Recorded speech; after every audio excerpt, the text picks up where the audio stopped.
Rồi chắc lớp chúng ta bắt đầu rồi ha, 6 giờ rồi. Ngày hôm nay thì thầy sẽ nói với các bạn về phần lighting.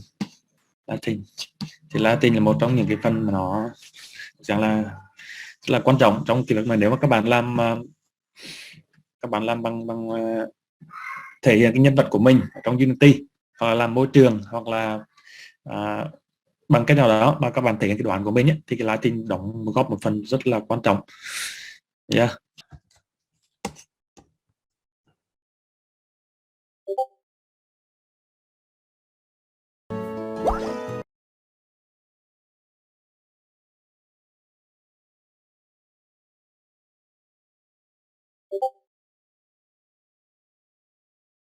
Các bạn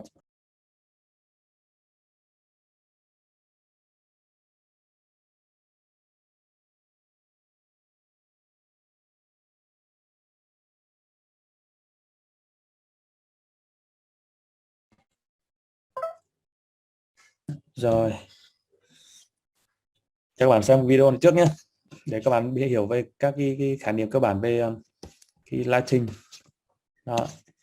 Sau video đó sẽ là video lighting in Unity. Video này các bạn xem 4 cái nhé. Đó. Mình xem cái này trước rồi thầy sẽ diễn giải cho các bạn xem cái gì, mình sẽ học cái gì đấy. Thì như các bạn biết là trong Unity thì sẽ có các nguồn sáng khác nhau, các loại ánh sáng khác nhau. Thì cái nguồn sáng mà cơ bản nhất đó là directional lighting. Directional lighting là cái ánh sáng giống như ánh sáng mặt trời ấy, nó chiếu xuống, mà mặt trời là đi nghiêng hướng nào thì cả sẽ có đổ bóng là các thứ ở đấy, ở chỗ đấy, đúng không? Rồi ánh sáng thứ hai là ánh sáng ở trên cái nền trời, còn chúng ta còn gọi là skybox.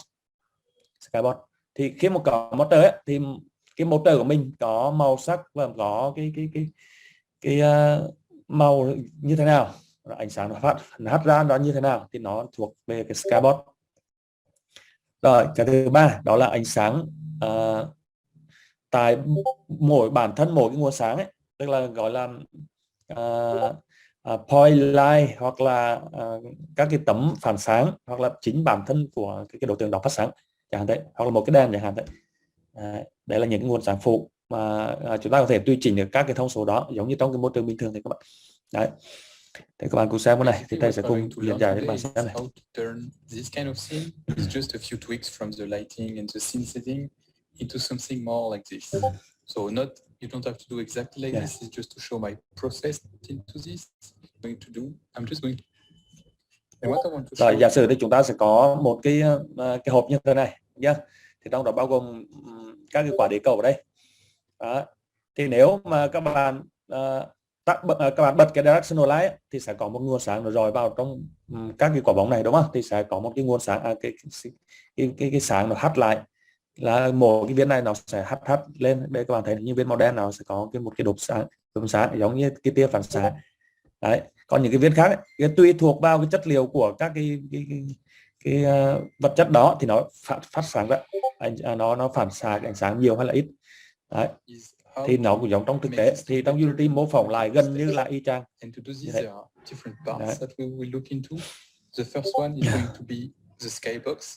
Rồi cái đầu tiên mà thầy muốn nói đó là về skybox, để mình tùy chỉnh cái bầu trời trước.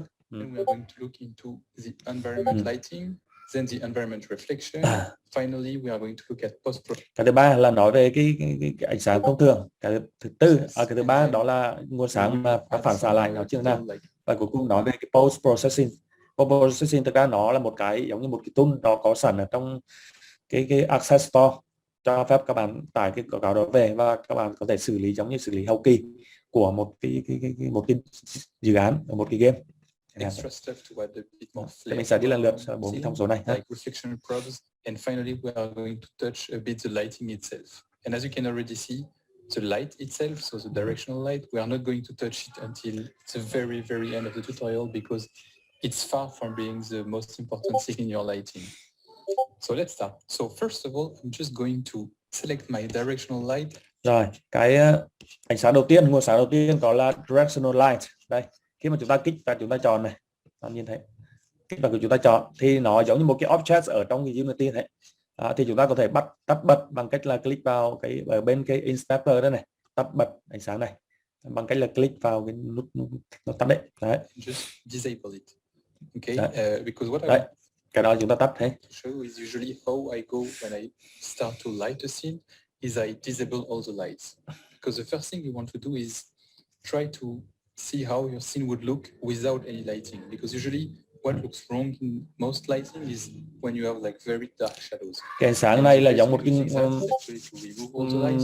ánh sáng mặt trời thông thường mà các bạn nhìn thấy đấy. Tắt đi thì nó toàn bộ gì nó đen thui hết, đúng không? Không nhìn thấy cái gì hết. Pitch black. Okay. The first thing to do that, we are going to go into the lighting panel, and if you don't have this. Rồi. Tiếp theo các bạn sẽ qua cái panel cái lighting đấy các bạn này. Đấy, panel lighting. Nếu mà các bạn sẽ không nhìn thấy cái lighting ấy, thì các bạn vào trong Windows này và chọn cho thầy cái renderer và chọn cho thầy cái lighting setting, thì nó sẽ ra cái lighting này và các bạn kéo vào khung inspector này, bên cạnh cái inspector này cho thầy. Thì lúc này thì các bạn có thể tùy chỉnh được và cái skybox này là cái nền trời này. Đó, rồi tùy chỉnh được các cái nguồn sáng khác nhau mix vào nhau như thế nào thì bạn tùy chỉnh ở đây bên cái lighting setting này. If this one is checked, you can also remove it. And just to be sure, you can go on the bottom there, click the little arrow, and then click clear bake data. Rồi, chúng ta click vào, chọn vào clear page data ở đây để cho nó xóa hết các cái mặc định đi. So now we have like a very fresh in, no lighting data, nothing. Thì ban đầu này nó chưa có gì hết ở đây hết. So the sky is not dark, and if you are not seeing the sky, you can go in there in your scene view, click this little button, and then make sure the skybox is showing. Okay. Đây, thì ở trên này người ta cho phép chúng ta bật và tắt cái skybox, cái nền trời đó các bạn. Thì ở trên này thì mình sổ chọn ở phía trên này thôi, đơn giản. So as I said, we are just first going to take care of the skybox. If you look into the lighting panel, you can see that you have an environment section, okay? And this is really where we are going to spend most of the tutorial in. And this is divided in three sections. You have the skybox material. Có một số bạn hỏi là bây giờ nền trời em muốn thay một cái hoạt hình hoặc là một cái hình của em hay là người yêu của em ở trên nền trời có được không? Thầy xin trả lời luôn là được hết. Các bạn muốn làm cái nền trời kiểu gì cũng được hết. Đấy. Vô tư thoải mái nhé. Environment lighting, and then you have the environment reflection. So let's just look. Rồi, thì trong này thì mình có thể chia thành ba cái. Thứ nhất là cái material, cái chất liệu để chúng ta làm cái nền trời này. Đấy, thì nó nằm trong một cái cục gọi là cục skybox. Và cái thứ hai là environment lighting, là ánh sáng môi trường. Đấy. Cái thứ ba là environment reflections, cái này là ánh sáng mà khi mà nó phản xạ. Nó phản xạ lại. The skybox material. By default, you have a default skybox there. And if I just bring my inspector there, if you double click on this one, it's just going to show you. Rồi, người ta cầm cái inspector, người ta kéo ra để riêng một cái cửa sổ cho nó dễ làm việc đấy. Tại khi mà mình kích vào một skybox chẳng hạn thì mình có thể tùy chỉnh các thông số này. Already you can see there are some weirdness there, like my skybox in my scene looks orangey, browny, while my skybox here look blue. And if I activate my directional light, it looks blue. Like thì cái default mặc định là cái nền trời người ta đặt là màu xanh, thì mình sẽ tiến hành mình thay đổi cái này. Because the default one colors are not, maybe they are not, they're not the best for what we want to do. So what I'm going to do is going into my project, and I'm just going to create a new material. I'm going to call it skybox. Rồi, các bạn kích chuột phải, đây, các bạn kích chuột phải cho thầy, chọn cho thầy một cái create và chọn cho thầy một cái một cái material đây, material, tức là chúng ta tạo một cái chất liệu mới. Sau này mình add vào trong cái skybox đấy. Tại mình thể thay đổi cái skybox mặc định trong hệ thống và mình sẽ tạo một cái vật liệu mới lên. I'm going to call it skybox. Okay, by default it's a standard shader, and just for the example, let's go with you just click on the shader here to change it. Click vào standard ở đây. I'm going to change it to a skybox. Chọn skybox. Procedural. Okay. Chọn vào procedural ha. Now I have a procedural skybox shader, and I can drag and drop it this. Mình cầm cái material của mình ở bên này mình cầm và mình kéo vào trong cái hộp skybox ở bên này. Đấy. Bên này được chưa? Cầm kéo vào. Thì cái vật liệu này lúc này là nó sẽ thay thế vào cái hộp mặc định. Into my skybox material. Okay. If I go back to my scene, you can see I have still the same render, right? But now if I change some properties of this material, you Rồi. can see Bây giờ mình sẽ thay đổi này, mình thay đổi màu sắc của nó, start to affect thay my đổi bình scene. thường nhé. You can change some colors, some weird values. And if you ever played with this, you know that it's really hard to manipulate to have the look you want. So what I propose you is a very easy solution for that. In the description, I'm going to link you to a shader I made, which is very simple. You just take this file and put it anywhere in your project. And for me, I just put it in my shader folder, and you can see this is the file, the skybox. Rồi, ở đây người ta có để cho làm sẵn một cái skybox gradient, tức là cái gradient file. Cái mặt trời mà người ta có đổ gradient ấy. The shader. What you can do is just cái này select ở your material. dưới link mô tả thì các bạn có thể đào về hết. Hoặc các bạn tự làm cũng được. Skybox gradient here, or you can even just type it skybox gradient. So this shader is very easy, and if you look into the scene now, it's all black and white, but basically you just have a top and bottom color, and you can trong skybox gradient thì nó sẽ chuyển màu ấy. Whatever you want. Already this is very easy to thay màu trên màu dưới and để cho nó có I màu won't chuyển. go too much into detail into this shader, but it's super easy. You just have a top color that you can choose, a bottom one, some control for the contrast and the gradient, and you can also check screen space, and basically it just makes the gradient to be screen space, meaning like regardless of where you look at or you move your camera, the top color is always going to be on the top and the bottom on the bottom. And if you uncheck it, it behaves like a normal skybox, meaning if you look up, you see your top color, and if you look down, you see your bottom color. I'm just going to let it in screen space because I quite like it. And I'm going to choose already some pleasing colors. Like you can choose whatever you want. I'm just going for a very like simple daylight setting here. Okay, so now we have a really simple gradient. And already, if I just change there, you can see we went from a default skybox, meaning this, to already something like this. So it's already an improvement, okay? So this is just the first step. So now let's look into the environment lighting. Like I said before, we are just looking at the shadows right now, okay? We have our directional light disabled, and it's all pitch black. And basically this environment lighting section Rồi, cái phần thứ hai là chúng ta nói về environment lighting nhé. there to allows you to control how the shadows will look. I'm simplifying stuff a bit, but this is basically what it is. And you have thực ra là cái skybox này các bạn, skybox thì các bạn có thể lên download ở trên cái Access Store ấy, thì có rất là nhiều cái skybox sẵn ở trên đó. Các bạn lên, các bạn download về, người ta thiết lập sẵn các thông số và cả cái material luôn cho mình. Các bạn có thể các bạn download về, các bạn tùy chỉnh lại những cái đó theo ý của mình, theo cái mong muốn của mình là được hết. three ways of doing it, and we are just going to click there and select. Rồi, trong ánh sáng môi trường thì các bạn có thể lựa chọn cái suộc này, suộc là một cái màu nào đó, hoặc là một cái skybox, hoặc là just from now on, I'm going to refer it as ambient color because this is how most 3D software call it. So you can choose your ambient color, and basically your ambient color is in a way your shadow color. Cái ánh sáng của môi trường các bạn nhé. In the shadow, it's all black. If it's blue, if I just take a blue there, for example, it's going to fill in the shadows with some blue. And the more bright you are, the more it's going to erase the shadow in a way, okay? So if I'm going back to black and activate my directional light, and I start playing with this ambient color, you will see that my shadows start to get brighter and brighter, and the more color I put, the more colored those shadows are going to be. So it's already one way to get rid of those nasty black shadows. And it's super fine for certain styles, and already it's good.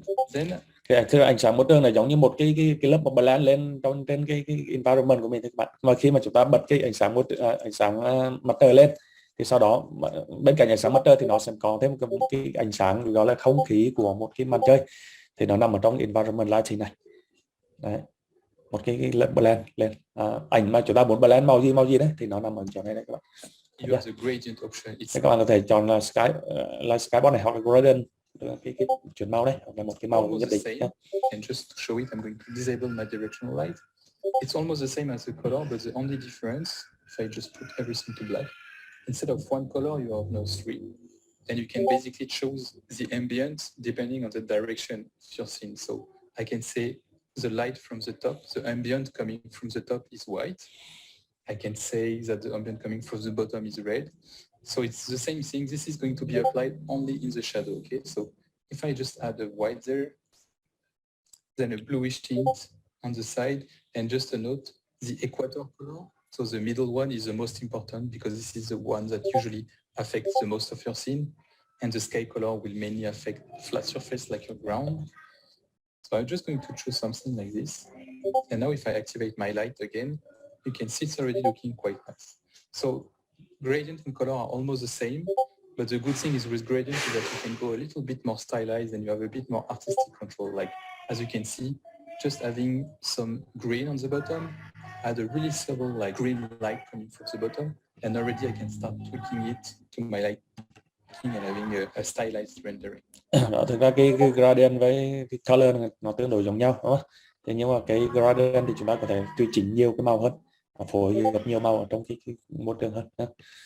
Màu ở dưới, màu ở giữa, màu ở cái trên là như thế nào? The last option, skybox. If I just click on it, you will see that, and I just disable my. Nếu mà chúng ta chọn skybox thì thực ra nó giống cái nền trời đó, nền trời nó everything is black. So why is that? It's basically because when you put skybox, what it's trying to do is just going to recreate in a way a gradient, so a color gradient, just like this option, but using your skybox instead. So because if you look at my skybox, I already have some colors there. You know, I have some white on the top, some blue on the bottom.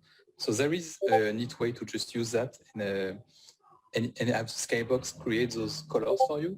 But to do that, what you need to do is you need to generate your lighting. If you don't generate your lighting, basically this data them down to 0. So of this tutorial, just bear with me. I'm just going. Rồi, cái loại thứ ba là environment reflection. Cái này là giống như ánh sáng môi trường khi mà nó phản chiếu đấy các bạn. To 0. So anyway, just go back to the skybox. So if I have source as skybox and I click generate lighting, after a very quick bake, remember that we didn't have any light mapping settings enabled. So we are not baking light maps. We are just baking some environment data related to the scene. What you can see now is I still have my direction light disabled, and I'm just looking at my ambient color. And as you can see, it's very bright. And why is that? It's basically because it just used my skybox material colors as my environment lighting color, okay? And just to prove that it's what it's doing, if I go back to my skybox and change, let's say, to like a very reddish color, something like this, and I just hit generate. Khi nào mà chúng ta nhấn vào generate, chúng ta tạo một cái ánh sáng nó random đấy. Thì các bạn thấy này là nó ánh sáng nó xéo cái nền trời ở phía trên đấy, và nó generate. As you can see, I have a reddish tint on all my scene. Tại lúc này chúng ta chọn cái màu chuyển là màu đỏ với màu vàng đấy. Skybox with your lighting, so it's a very quick and easy way to have everything fit together. Nhìn có vẻ xấu đúng không? But just as it's more like an artistic point of view, but I prefer using gradient a lot of time because it allows for more control. Okay, I'm just going to revert my sky to what it was, and I'm going to go back to gradient. Okay, and just a note, once you hit this generate lighting button, you will see that just next to your scene assets in your project, you have a new folder which is usually named like your scene. And if you go inside, you will see that you have a bunch of stuff. You have your lighting data, which is basically what's in the skybox data, you know, like your colors of your ambience. And then you have a reflection probe, which is our next point actually. So now we have this. So if I just reactivate my directional light, it's looking pretty good. So now the last part of this environment lighting, what does that mean? Just to show you, let's create a new 3D object. I'm going to create a sphere. Just put it big in the middle like this. And in my project, just to show you as an example, I'm going to create a new material, okay? Material, I'm going to call it meta. Người ta tạo một cái vật liệu mới, sau đó người ta nhét vào một cái đối tượng mới ở trên này. Đối tượng này là khác hẳn 4 cái đối tượng ở I apply this to my chúng ta nhìn thấy nhé. And just change the metallic property. Các bạn có thể cầm vật liệu, cầm và kéo thẳng trực tiếp vào ở trong cái đối tượng này. One, as you can see, the material is all black now. But what's happening is this is a metal, so it's reflecting the environment, okay? But right now it has nothing to reflect, so it's basically showing you black. And what defines your scene, what is going to be reflected is in your lighting setting, the environment reflection part, okay? And just as with the skybox option in the environment lighting, you have to hit generate lighting to generate some reflection data, okay? And if I just hit generate, and I just put this back to 1, as you can see now, I'm seeing some reflection which are based on my sky. And as before, if you go in your project and you go just where your scene is, so my scene is here, and I have some data there. So just next to your scene, you have a folder with your lighting data and a reflection probe. And in Unity, a reflection probe is what contains the reflection data. And if I just select it, go into the inspector and just expand this little preview there, as you can see, if you click and drag, you can rotate around. This is basically what has been baked by the scene. And if I go back to my scene now, as you can see, like I have some very nice reflection based on my skybox. So every Rồi cái chỗ này thì thầy giải thích này là tùy thuộc vào một cái chất liệu ấy thì người ta sẽ có một cái mức độ mà nó ánh sáng mà phản chiếu nó khác nhau, như lúc đầu mình đã nói đúng không? Thì cái này khi mà mình tùy chỉnh ấy, thì mình có thể chỉnh cái identity multiply và cái pose để mà nó cho ra được một cái chất liệu nó khác so với những cái loại chất liệu trước đó. It's looking okay, but now I want to add a bit more flair to it and a bit more like personality. Và cái loại cuối cùng đó là cái post processing, tức là nó là một cái add-on để cho phép ta xử lý hậu kỳ về ánh sáng này. But just a warning Các bạn nên download before và các bạn tham khảo. you have to go into Window, Package Manager, and then here you need to look for the post-process package. If you go into the search bar and type post-processing, you will find the post-processing package there, and you can just click on the button here. It should say install, and you can just install it. Anyway, once you have the post-process package, you just can go into your main camera. By the way, I'm using Unity built-in render pipeline. I'm not using URP or AGRP. And if you want more info on this, there are plenty of tutorials online that you should look into. So I'm just going to select my camera, and I'm going to add a component, and I want to add a post-process layer. Đấy.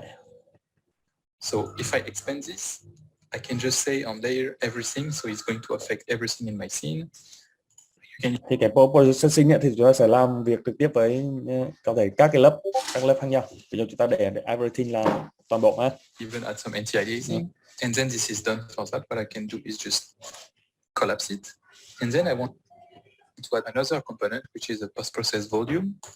I will trigger is global, so basically that means it's going to affect my whole scene.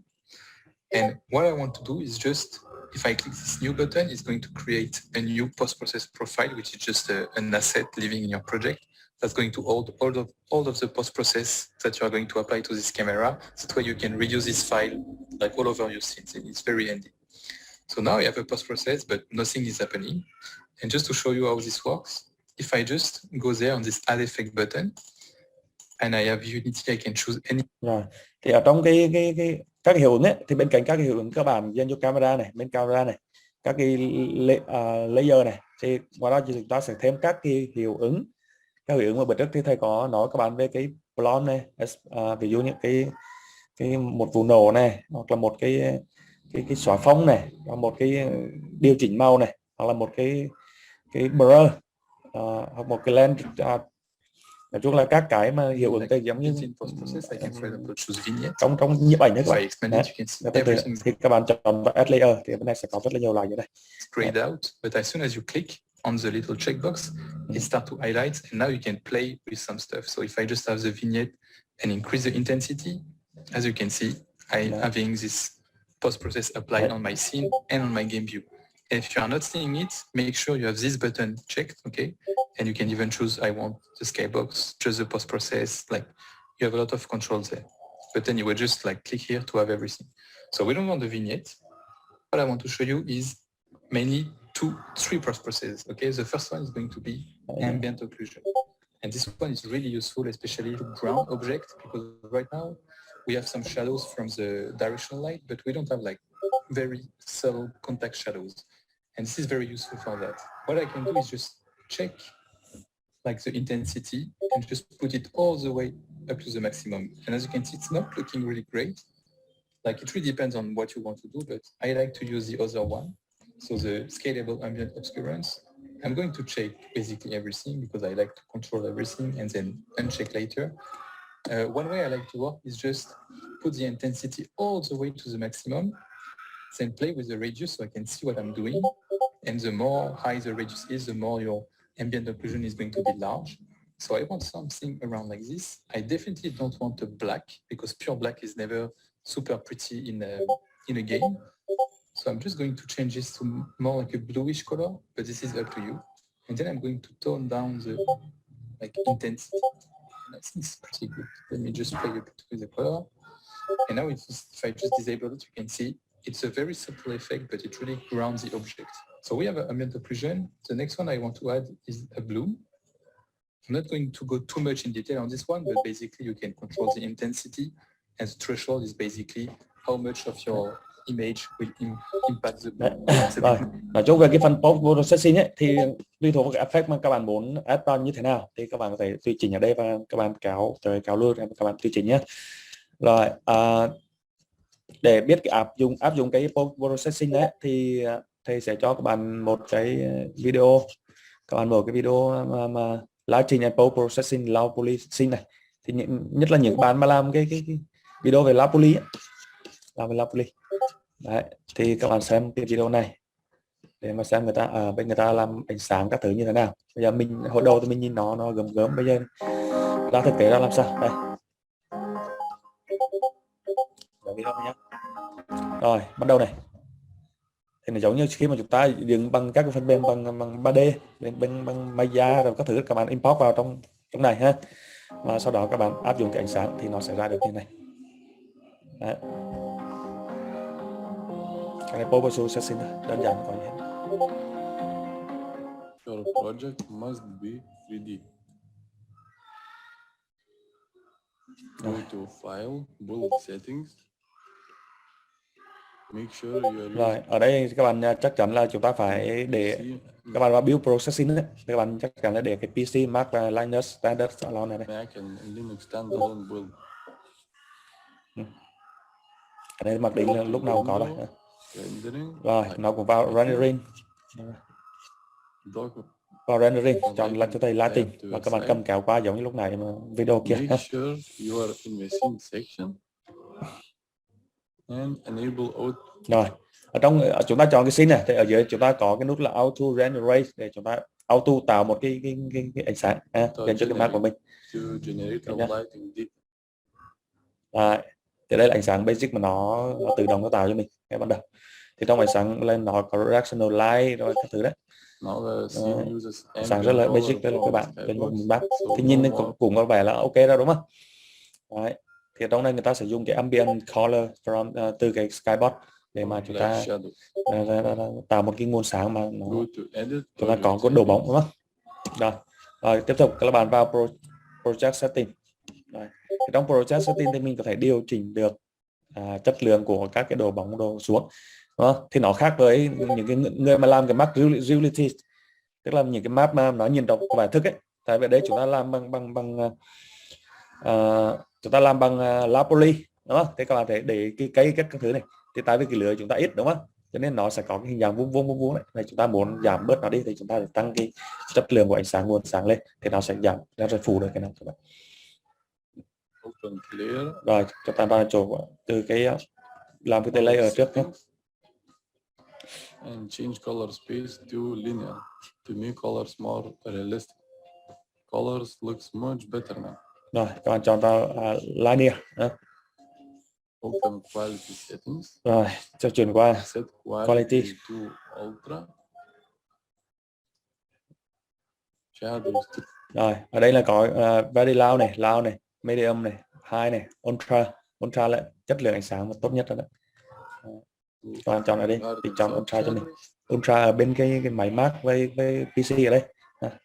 Chọn hai cái này cho tôi. Rồi ở cái chỗ chất lượng của cái mà đổ bóng ấy, khi mà đổ xuống ấy thì chúng ta chọn là very high resolution, tức là chất lượng cũng là tốt nhất luôn.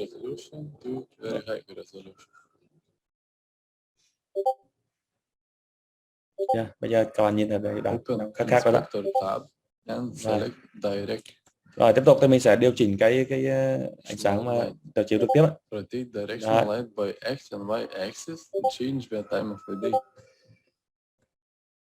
I set mine at these values. I like how the shadows fall on the cabin and mountains in the background. You can also change the color of the directional light to set the mood.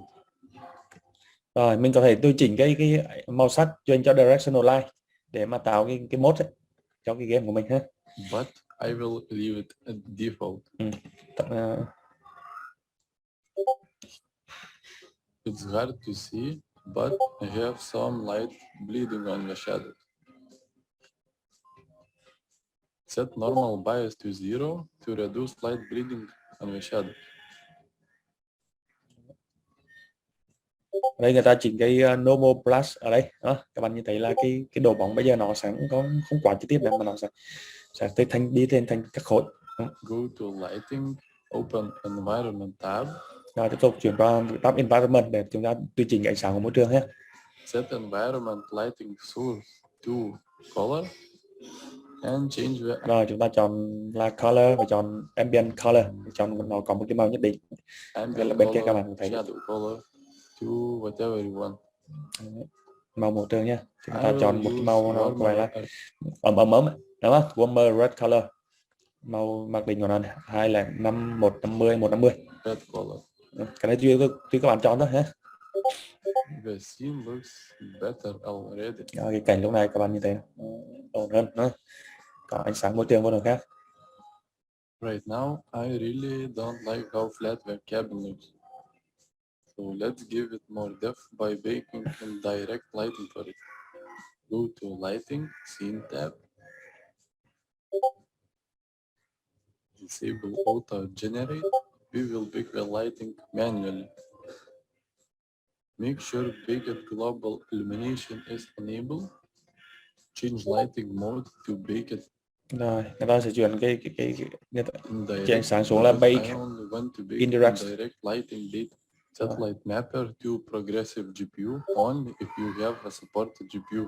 This can speed up light map baking a lot. I will leave everything else at default. Disable compressed light maps to reduce light map artifacts. Go back to inspector. Select the cabin and set it to static so we can bake the light map for it. Có một số nguồn sáng mà người ta muốn tách cái ánh sáng đó nó không phụ thuộc vào ánh sáng của môi trường các bạn, mà tăng cái nguồn sáng từ chỗ đó lên thì người ta sẽ ví dụ là cái cabin này, cái nhà đây này, mình muốn tách ra thì người ta sẽ tích vào cái static thì nó sẽ là một đối tượng tĩnh mà nó sẽ không bị phụ thuộc. Directional light mode is set to mix. It will combine the real-time and baked lighting data. Go back to lighting, scene tab, and clear baked data. Do this to make sure that chỗ này there cũng is clear no data baked light map của bake already. lighting. Sometimes it can cause some artifacts when baking new light map. Press generate lighting to bake direct light map for the cabin. Đấy. Thì các bạn thấy cái ánh sáng thì lúc này nó sẽ làm rõ cái chi tiết cái phần này người ta tách ra đây. Đấy. Yeah. Now the cabin have baked indirect lighting. Bounced light from our surfaces. Mà cái riêng cái mặt đó nó sẽ tách ra so với những mặt kia ha. Làm rõ cái chi tiết của mình mà cần nhận lên. Real time. Only the indirect lighting is baked.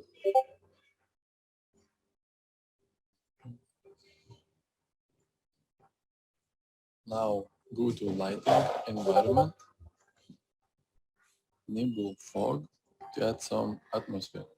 Rồi, các bạn muốn tạo sương mù ha, các bạn chọn thấy cái Mode fog.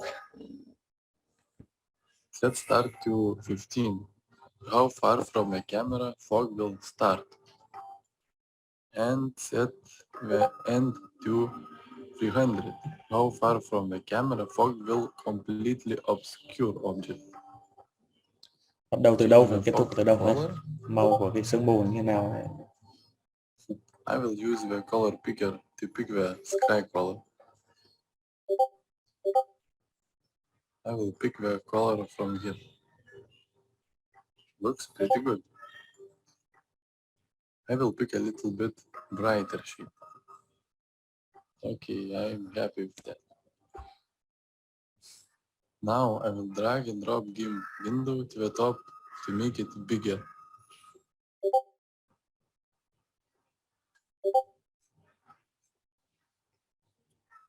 Rồi, sau đó người ta sẽ sử dụng cái post processing lúc này người ta làm này. Đó là như thế. And select anti-aliasing. Set anti-aliasing mode to temporal. Ở cái mode ấy, thì người ta chọn này. Bình thường là cái no anti ở phía dưới này. Đấy. Thì bây giờ các bạn chọn thấy là temporal anti-aliasing, cái It này will có sẵn nhé. smooth out the jagged edges and remove flickering on those edges. Đấy. I found that temporal anti-aliasing does the best job. Yeah, nó tự xử lý luôn các bạn. Inside the inspector, press on Add Layer and create a new layer called Post Processing. Select the main camera and set layer to Post Processing, layer we just created.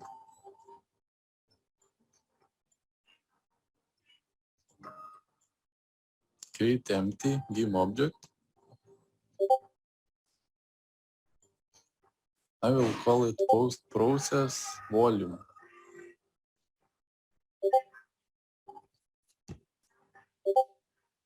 Tạo một cái lớp mới Post và Process một cái đối tượng Volume mới để mình có thể tùy chỉnh cái cường độ của cái post processing này các bạn. Người ta add vào. enable is global. That means post processing effects will be applied Cái to effect the nó nhiều whole hơn là ít scene. đấy. Set layer to post processing, the layer we created before. Press on new to create a new post processing profile. Press on post processing profile we just created to see where it's located.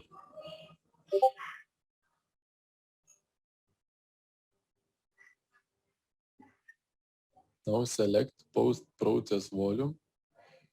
We can apply post processing effects here. Add effect, unity, ambient occlusion. Enable any option you want to modify.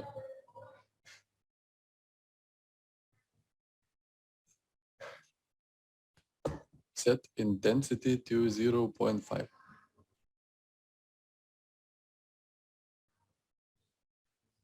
Change mode to scalable ambient obscure. It gives more sharp and narrow ambient occlusion shadows, which in this case I like more. I will leave a radius at 0.25. Set quality to high. Disable and enable ambient occlusion to see the changes. Add effect, unity, color grading. This is where the magic happens. Set tone mapping mode to HS for a more cinematic look. For this scene, I set post exposure to 1.1. Đây giống blend mode các bạn. Color Temperature grading. to 25 to make it warmer. Saturation to 4. Contrast to 4 also.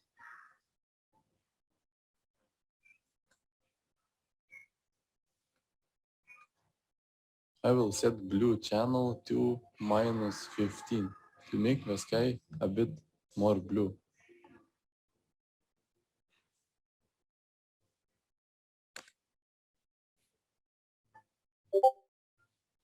You can also play with lift, gamma, and gain to add more cinematic look if you want. In this case, I won't use them.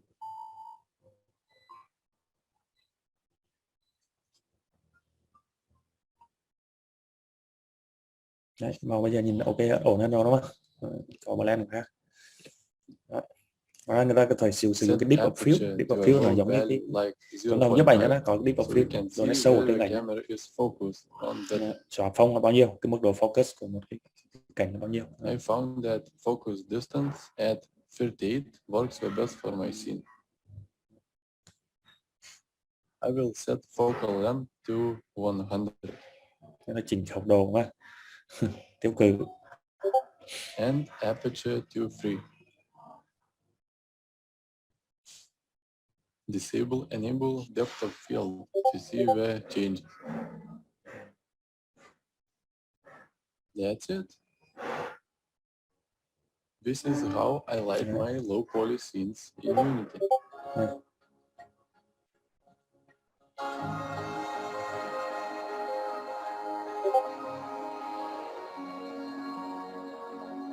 Các bạn thấy khác nhiều.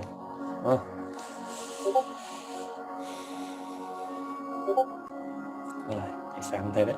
Còn lại bạn nào làm realistic ấy. Đây, realistic thì thầy giới thiệu cho bạn realistic lighting ở trong Unity. Các bạn xem tutorial này này. Đấy. Stuff like that.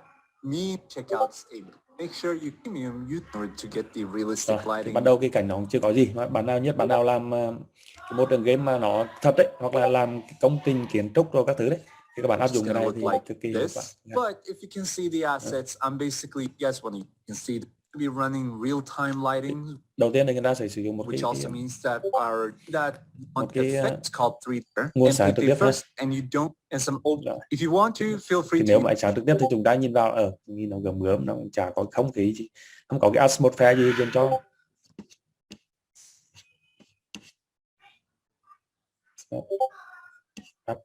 Cái atmosphere của cái use skybox as well. That works specifically used for this level. And next, we also have environment reflections. Now, here we can also set the source from skybox to custom, which is going to allow you to use a cube map. Now, if you don't want to use a cube map, feel free to use skybox and just increase the intensity here. You can see that it makes it more shiny like this. And next up is adding some reflection probes. We can add a reflection probe by going to game object, entering light, and then going to reflection probe. A reflection probe basically allows you to add more accurate reflections right away. And you can see that if we move it, it kind of stops affecting parts of the level. And that's because it has a certain radius where it's working. Now, first and foremost, what I want to do here is I want to set this to real time. And then I want to enable box projection, which you're going to see that it makes the windows more glossy. Các bạn người ta đặt thêm một cái nguồn sáng đây ha. Reflect whatever is in front of them. And remember, I was talking about this radius. So if we click this button, which says edit bounding volume, you can see that the volume is now displayed in the scene view. And we can either drag one of these pivot points like we want to in order to increase the affection area or influential area, or we can simply change reflection probes accurate anymore. And normally outside of the house. Now area as well, which is giving the exterior, and then I added a couple exterior, and then I ở rất là nhiều cái nổ ở trong nhà và ngoài nhà. added a couple in the interior as well, which is giving the more realistic lighting to the outside of the house. Now, one more thing that really helps with lighting a lot is ambient occlusion. For those of you who don't know, ambient occlusion is basically a post-processing effect, which means that we need own a little bit and camera both the complete package manager installed. Cool. So now post-DNA, it's and intensity and its. So I'm going to go ahead and add ambient occlusion right away. And then we want to unfold this and enable all the settings. And now you can see that we can increase the setting as we want to for intensity, and it's going to change it. Now this doesn't look very, very realistic. So we can change the mode from multi-scale volumetric obscurance into scalable ambient obscurance. And what this does, as you can see here, is that it adds the shadows to the edges of objects. So you can see that if I disable the ambient occlusion, we pretty much have no shadows at all between these logs, even though there is a depth between them. So when we enable it with the scalable ambient obscurance option turned on, you can see that we see a very clear shadow now. Now, what I lack here, or what I feel I lack here, is some reflections, some more shininess and glossiness on these metal pieces here. So what I'm going to do is I'm going to do a little bit of hacking. So I'm basically going to duplicate one of these reflection probes once again, and then I'm going to place this in front of the metal piece. And then we can just change the box size here and duplicate this guy and place it in front of the other one as well. All right, cool. So we got a little bit more reflections now. And one hack that I also use is I normally add some, for objects that I want a little bit more glossiness on, which I feel like makes sense here, I add some extra light sources into my scene. So I normally do like some spotlight and then basically place this above the scene right here and người ta sử dụng thêm một cái đèn để cái chiếu xuống các bạn. Increase the radius like this and just place it like this, for instance. And then I increase the intensity and disable shadows on this. And then I increase the range as well.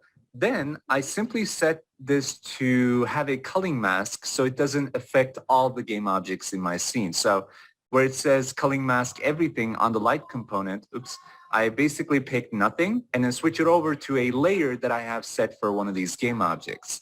Now for the metal pieces, I have a layer called metal piece, so I can select this and you can see that it only affects this metal piece now. And of course, we can also change the color of this light so we can make it more bright like this by using white color. And now we're obviously affecting the metal piece, so we also want to affect these logs here. And in order to save myself some headache, I don't add a new layer just for the sake of it, and I just pick the layer metal piece for that don't stick out.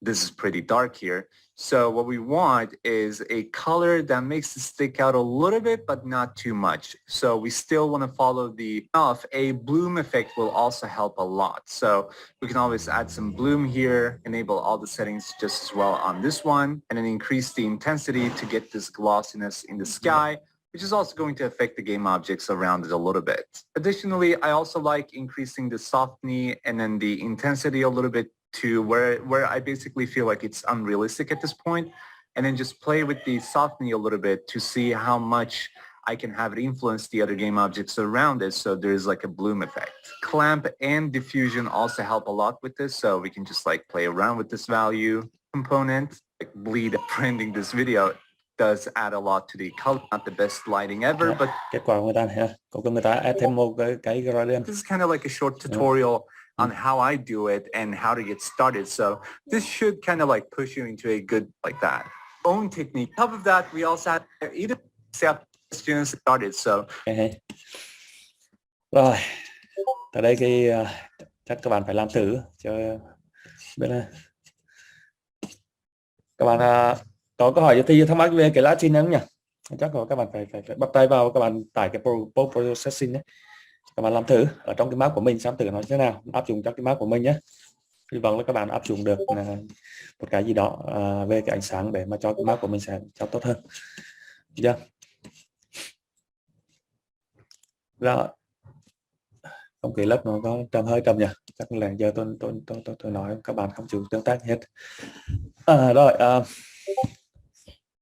những bạn nào mà nghĩ cái bài live stream này có ích cho cái đồ án của mình, các bạn comment một chút thầy trên khung chat này.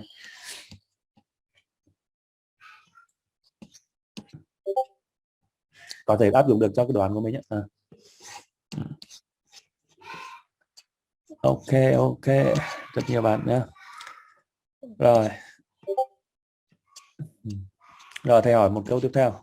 Những bạn nào có thắc mắc và có cần sự hỗ trợ về cái phần đồ án của mình trong buổi ngày hôm nay thì các bạn comment số 2 giúp thầy.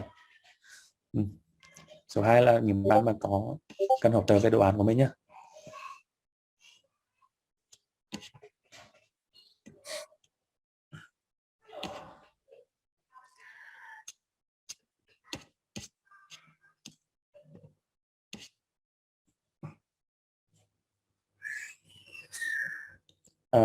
Theo lịch dự kiến thì khả năng thì có thể chúng ta phải quay lại trường sớm hơn dự kiến, thì dự định là khoảng giữa tháng 12 này thì các bạn phải quay lại trường học, và điều kiện quay lại trường học là các bạn phải tiêm đủ vaccine. Còn nếu mà bạn nào chưa tiêm được đủ 2 mũi vaccine thì các bạn sẽ vẫn phải học online ở nhà, tức là thầy vừa sẽ dạy online vừa dạy offline cho các bạn. Đấy. Thầy không biết là nhà trường sẽ quyết định như thế nào, nhưng mà dự kiến là như thế. Rồi, riêng phần đồ án thì có bạn nào cần sự hỗ trợ không? Không thể ai comment hai hết. Các bạn đang làm ổn này.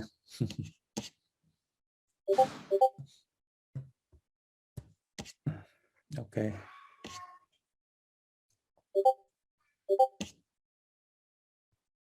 Rồi, ok, nếu mà lớp ổn đấy thì chắc là các bạn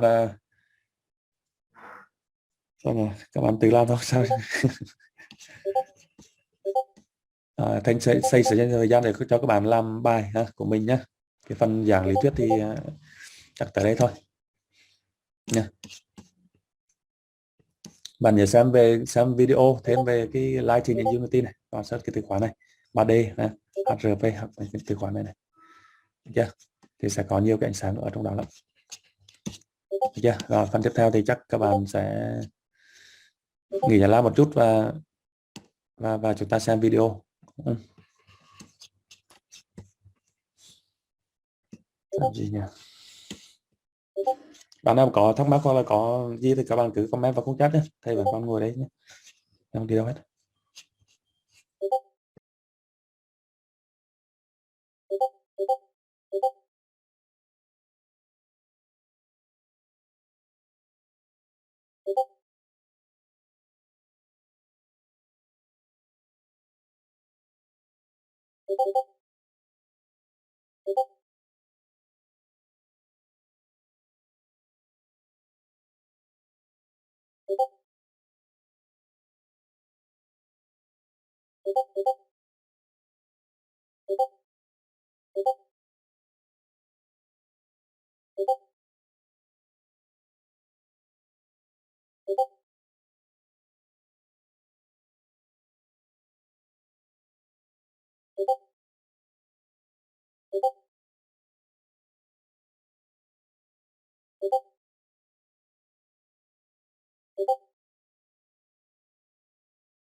Down here is I've created a new scene, so it contains absolutely nothing, and it's in a new project which nothing that's been imported as assets under this project tab here.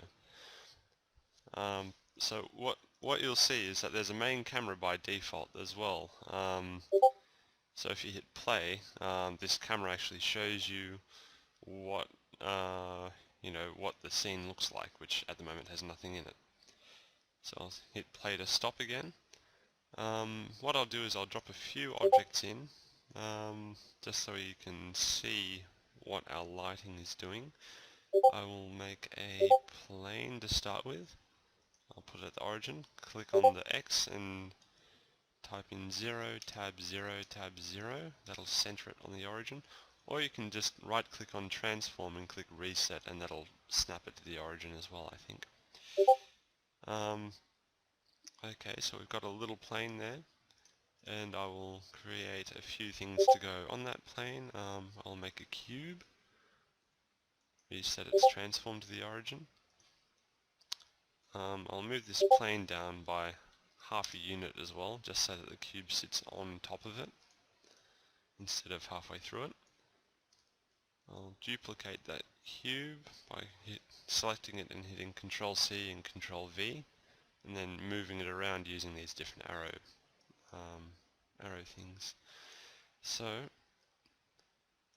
what we'll do now is make a sphere as well, put that at the origin,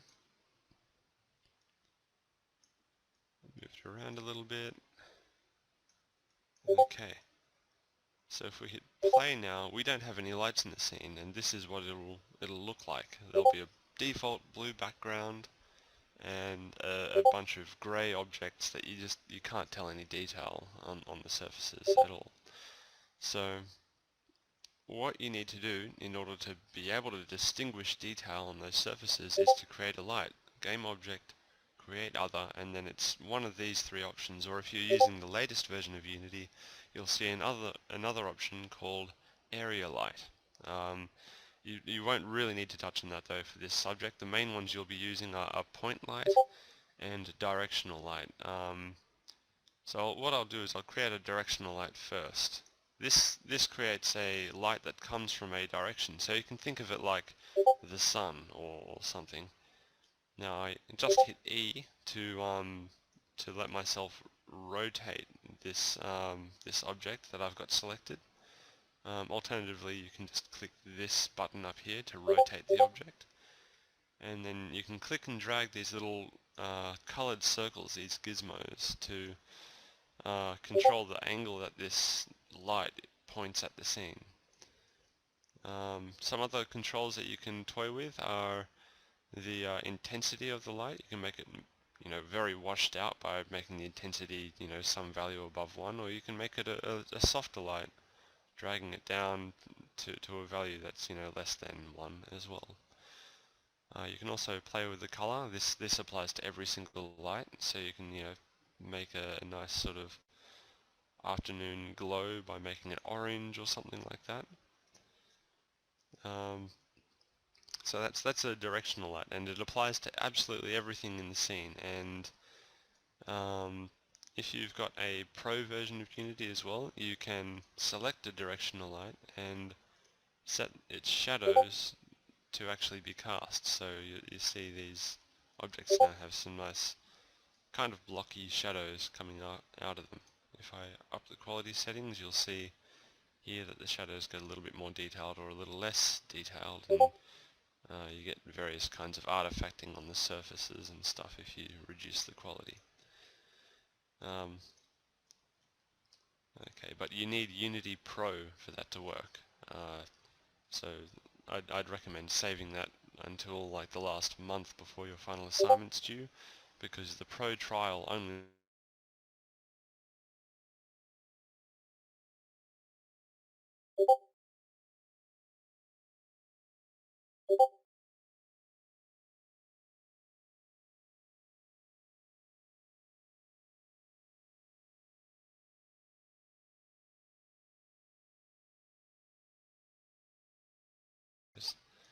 So the first thing you'll probably notice is that that's a very, very bright light to start with, and by default Unity makes it a very bright light.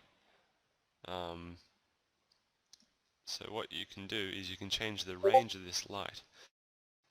There's two ways you can control it. There's one which is up in this inspector tab here.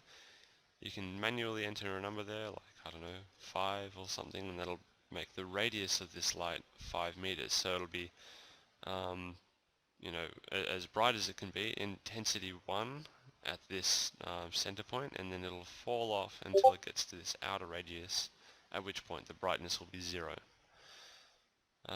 You can also control it by moving your mouse to just beside where you enter this number, and you'll see two little left and right arrows appear under your cursor. Then you can click and drag, and you can change the value of this number here, the range of it. You can do that with any number, by the way, as long as it's something that you can type in. You can move just to the left of it and click and drag to vary the value. And another way that you can change the radius of this light is to click these little dots that you see around this sphere surrounding that light. Click and drag them in and out. So you can control it very easily in the editor itself. You just need to select the light and click and drag. Now what I tend to find is a good brightness is, you know, something like 0.5 with a reasonably small radius, so that way you can create several point lights and move them around, and they won't make it too bright if they're very close together, but you'll get a nice even ambient lighting. So this would be the sort of light that you'd use if you have like a lamp or something like that in a scene, whereas this one you would use, you know, to emulate where the sun's coming from, as I said. I guess the last light to cover is a spotlight. Game object, create other spotlight. This one can be used if you want to make, say, a street lamp or something like that that focuses on a very specific location. Or you can even use it, attach it to a certain kind of character controller, which is something I'll cover in a later video, and you can use it as a torch, the kind that you'd see in games like Left 4 Dead or the Half-Life series very easily. So what you'll see is this points, it creates a cone shape that points in the direction of this blue axis. So what it does as well is you can create, you can control the radius of this by clicking and dragging these little dots as well, and this center dot here lets you control how far this torch light shows up in the scene. Because if anything's beyond the end of this little circle here, it won't get lit up. But the moment you put that circle beyond there, you'll notice that the light gets stronger and stronger, or weaker as you pull it back. So that's a good way to control the fall off of the brightness of this particular kind of light. And you can rotate it to, point it down, then pull it up, and you can expand it out, make it a bit softer, and you can, just like all the other lights as well, you can change the color and that sort of thing. So yeah, that covers the main kinds of lights in Unity that you'll probably think of using.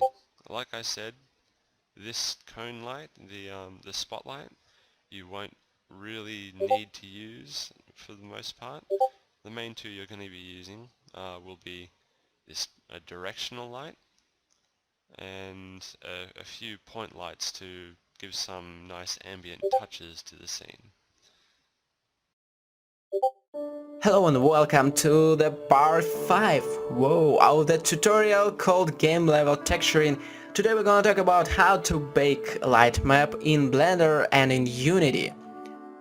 You can see the result here, and it's a game-ready environment that's just waiting for you to make some gameplay. But let's start with the basic stuff. What is baking? You can see the steel frame here. It took me a minute and 40 seconds to render it, and that's not good because we want to do real-time application. So that's the full render, and that's the diffuse color, the actual texture. We need to add the lighting, the reflections, and to bake everything in the diffuse texture. In Blender it's called the combine pass. And as we can see right now, the parts of the diffuse texture on the UV map are being replaced by the combined map. Of course it's fake, you see, I'm moving the sphere and the shadow isn't moving, but that's okay for our purposes. And that's baking. We take everything we see, including reflections and lighting, and pack it into the texture. And in Unity the process is a little bit different. It can't bake the complete map, just the lighting information, so we will have at least 2 textures, one with the diffuse map and the second one with the light map. And one of the biggest advantages of the Unity light mapping is that we can swap the diffuse texture and retain the light map. Also, we can move the light sources and rebake the lighting straight in Unity, and it's very fast way. Okay, so let's return to our game environment. Go to UV image editor, create a new map, make it 496 by 496, then activate it in the material editor. Finally press bake, wait a bit, and oh, I don't mention that this feature of cycles baking is available only in Blender 2.71. Now, after we baked stuff, press Shift F to enter the awesome mode of first person. And let's repeat these steps in Unity Light Mapper. After importing the OBJ or FBX, press Generate Light Map UVs. Then click on the static checkbox on the geometry. Then create the area light, place it however you want. Now I want to activate the soft shadows in the light mapping window. Then set the final gather rays to something like 100. Now I'm gonna turn down the resolution to be 24, hit bake, and this is our level. Thanks for watching. It was the last part of the game location texturing series. It was very exciting to produce these quick tips. Thanks for your interest, stay tuned, feel free to share and subscribe. It was Gleb Alexandrov, bye bye.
Introducing Speechelo, the most natural sounding text-to-speech software on the market.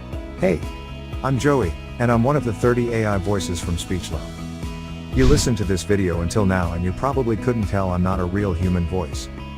That's because I understand exactly what each phrase is saying, and I know how to put inflections in my voice, just like a real human would do.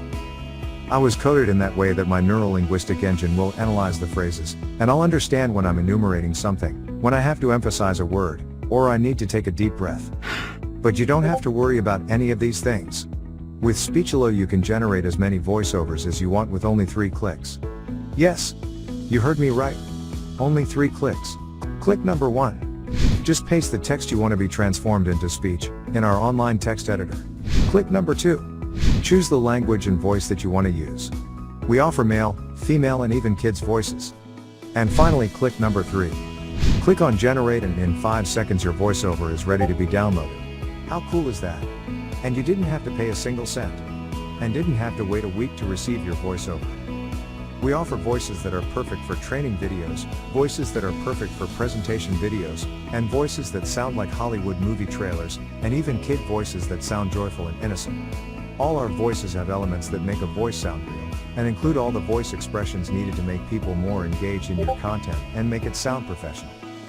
Actually 98% of the people hearing a voiceover generated with Speechelo can't tell it's not a real human voice.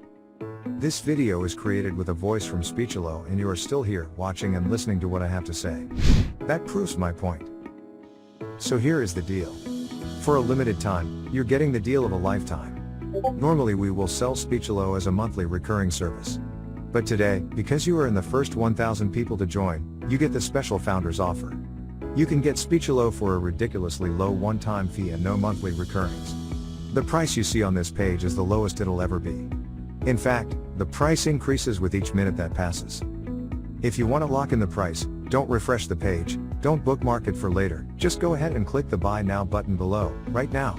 Once the launch ends, the price shoots way up. But, honestly, even at $500 that's an incredible deal for the power you're being granted. You will make that amount back in no time. Outsourcing the creation of a single voiceover will cost you more than the price of this offering. And you will have to wait after the freelancers, not to mention that you could just don't like the end result. And you will waste hundreds of dollars in vain. I'm 100% confident that you will love Speechelo. In fact, I'm so confident that I'm going to make this a complete risk-free decision for you. If you create a voiceover using Speechelo and you don't like it, I will refund all your money and let you keep the voiceover that you created. So, now that you have no risk, you also have no excuses. Go ahead and click the Buy Now button below and profit from the one-time payment offer, and the huge discount that we have for the first 1,000 users. Let's quickly recap why you should get Speechelo today. You'll be able to transform any text into speech. You'll get over 30 human-sounding voices. You'll be able to create voiceovers in over 23 languages, and you'll be able to create as many voiceovers as you want. Well, what are you waiting for? Click the Buy Now button below and profit from our special offer right now. And remember, you are covered by our 60-day money-back guarantee.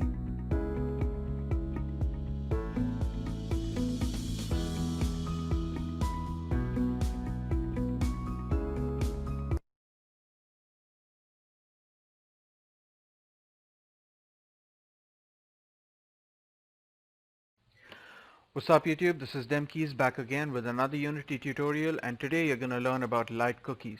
Cookies are an interesting way to add a lot of visual detail to your scenes. They're basically grayscale textures that you use to control the precise look of your in-game lighting. Now, what are grayscale textures or grayscale images? Grayscale images are images in which the value of each pixel only carries intensity information. Such images generally contain shades of gray, black being the weakest intensity and white being the strongest. Now, this explanation may not make a lot of sense to you. If it seems a little confusing, it's alright. As we progress in the tutorial, you will start to understand exactly what grayscale textures are. Alright, so what we have here is an empty scene with a main camera. We won't really require the main camera, so let's delete it. The first thing you want to do is add a plane. maybe make it big, stretch it out a little, and next make a duplicate of this plane and rotate it at a 90-degree angle, and then just place it on the side, basically making a sort of wall. Alright, so Unity provides some light cookies within its light cookies package, which is a standard assets package. Let's go ahead and import that package and use those cookies, and after that we'll proceed with designing our own cookies. Okay, so to import the light cookies package, right click in the project panel and click import package, and you should see light cookies over here because light cookies is a standard asset package.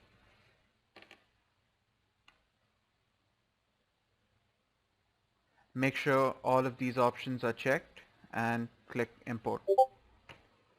Now once the package has been imported, you should see a standard assets folder, and within that will be a light cookies folder, and within that you'll see these 5 cookies. Now first let's add a light to our scene. Let's add a spotlight. Now because I've made this plane quite big, so we might need to increase the intensity of the light. But anyways, you can see the light over here. I'm just gonna change the spot angle, stretch it a little bit. Alright, so when you select your spotlight, under the light component you should see a property called cookie. Currently it's set to none. That's why you see this plain texture over here. If you click this circle with the dot, you can actually select which cookie you want to set. Ignore these, just select one of these. Let's go with square first. You can see the effect over here. It now looks as if the light is coming through a mesh. You can you don't have to go through this same process, you can just drag and drop. So I'm gonna drag this flashlight cookie into this, and you can see the effect. That's much better. You can experiment with all these cookies and see what effect they have. Alright, so this is good, but let's move on to creating our own light cookies. Now it's recommended that you create your grayscale textures using applications like Photoshop, but for the sake of simplicity and also because I don't have Photoshop, I'm going to use Paint. Alright, so once you've opened up Paint, make sure the dimensions of your image are to the power of 2. That means dimensions like 128 by 128, 256 by 256, 512 by 512, or 1024 by 1024. You get the point. In our case, we are going to use 256 by 256 and hit OK. The first thing you need to do is make the entire image black. Next, just start scribbling onto it. You can zoom in. I'm assuming you are using Paint as well. I recommend you do so, just so you can keep up with the tutorial. Alright, so just randomly start scribbling white, gray or dark gray shades onto this image. Don't worry about what kind of a design it is. It can be really ugly, doesn't matter.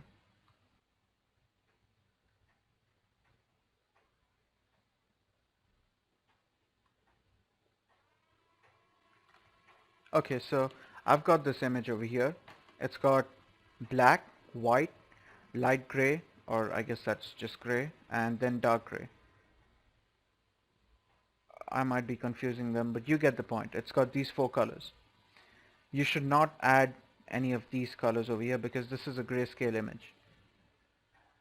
Now save the image. You can name it whatever you want. I'm going to call it spotlight.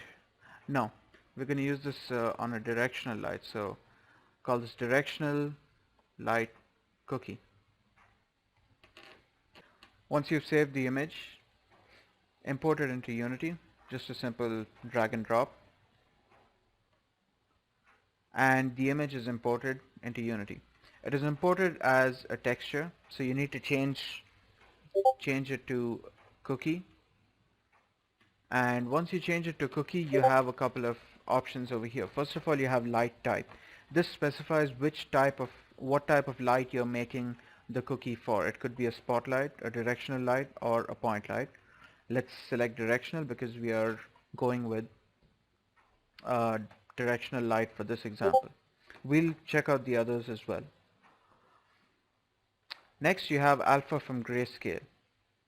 If enabled, an alpha transparency channel will be generated by the image's existing values of light and dark. So basically, it's a grayscale image, and if we want, like I mentioned earlier, black is the weakest intensity and white is the strongest intensity. So what's going to happen is black is going to be pretty much invisible and white is going to be very much visible. You'll see what I mean. You can hit apply. I'll explain these two options later. Before applying the cookie to a directional light, you need to have a directional light in the scene. So go to game object, light, directional light. And as you can see, our entire platform over here, our entire plane has become white. Now let's add this texture to the directional light. You can see the effect. Under cookie in directional light, specifically only directional light, you have cookie size. Currently the number is set to 10. Change this to 2 and see what happens. It looks as though it's zoomed out. Change it to say 30. Now it looks really zoomed in. Watch what happens when I rotate this light.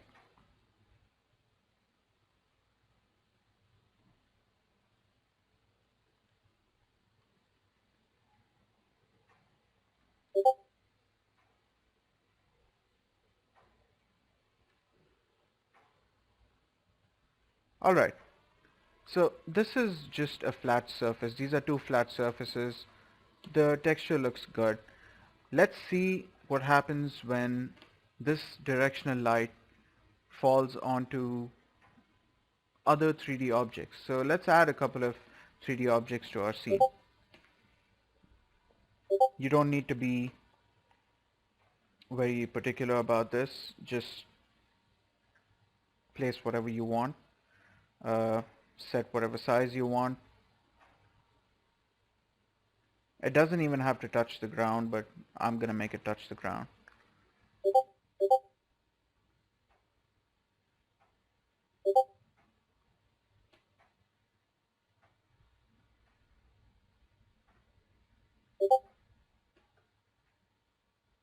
Also, I'm gonna add a sphere.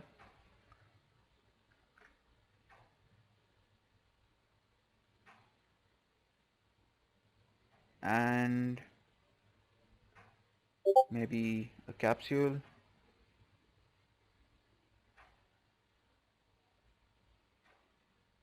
Alright, so now you've got a couple of images over here. You've got a couple of 3D models over here. Let's try rotating the light and see what effect it has on our images. Again, our objects, our 3D models.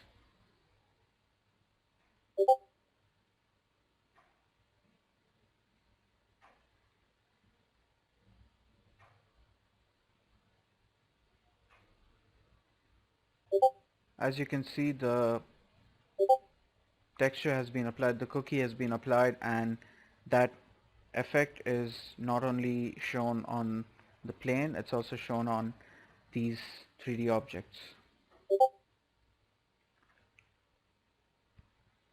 If you change the cookie size, let's make it 5.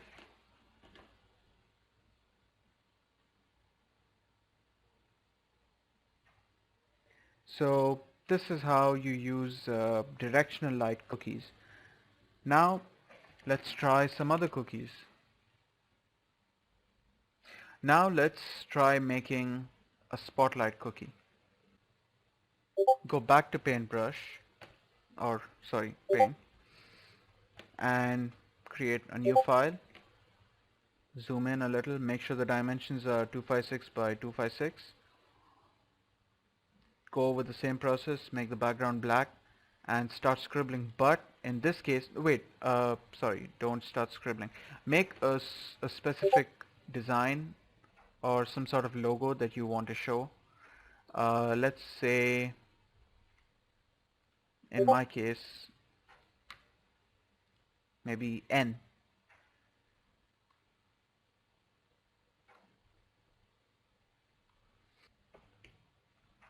Make sure you don't draw all the way to the end. There has to be a black border around this image. If there's no black border, then okay, let's apply this texture to our spotlight, and then I'll explain what's going to happen if you don't make sure that there is a border around the image. Save this image as spotlight cookie.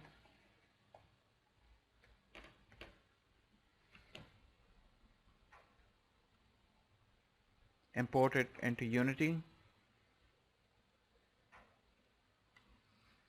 Go over the same process. It's imported as a texture. Change it to cookie, and it's already set to spotlight, so you don't need to change that.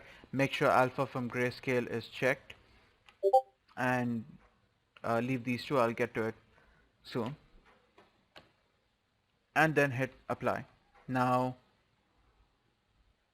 we already have a spotlight in our scene.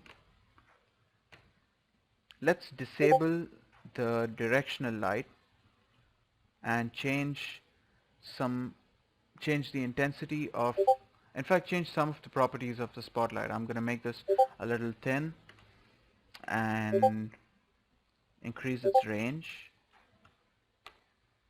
increase the intensity. I think I've reached the limit. Alright, now apply the cookie.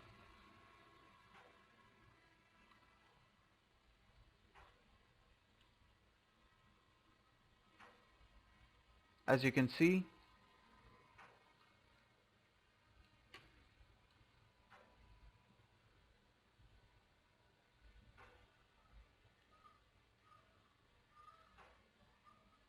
now you'll notice it's starting to get erased over here. This is because of the range of our light.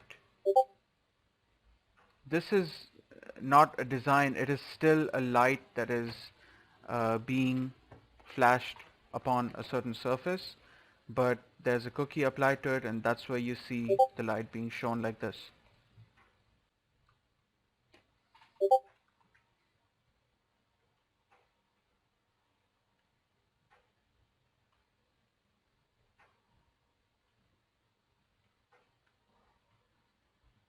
So this is how you create spotlight cookies. Oh yes, I mentioned to you earlier that you should make sure there is a border around, a black border around the image, and make sure that your design isn't, well, yeah, make sure that there's a black border around the image. The reason for that was, if you don't make sure of that, you're actually going to have some sort of leaking effect shown over here around at any of the edges of the image, because you don't have a border around it. Remember, the black color basically means completely transparent. So if you have a black background, if you have a black border around the image, it looks more clean. And it's quite useful in the case of spotlights. But hey, it depends upon what kind of effect you're aiming for. Next, let's take a look at point light cookies. Go back to Paint, create a new file, zoom in, make the background black, and start scribbling. You don't need to worry about the border in this case.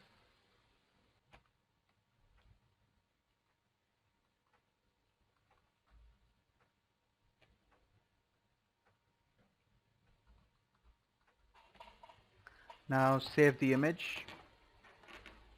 I'm going to save this as point light cookie.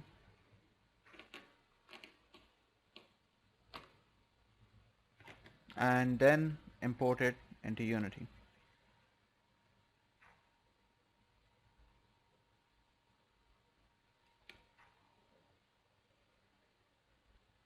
Alright, now let's add a point light to the scene.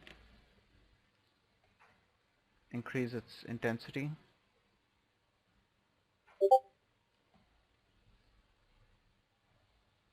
And place it somewhere near this area so we can see its effect. Oh, we can also increase its range. Sorry about that. Okay, so go over the same process, change it to cookie. In this case, light type is going to be point. And then you have some more settings showing up over here. We'll go over them later. For now, just check alpha from grayscale, hit apply, and then apply this cookie. You'll notice it now has the icon of a cube map. You'll understand why once we apply the cookie to the point light.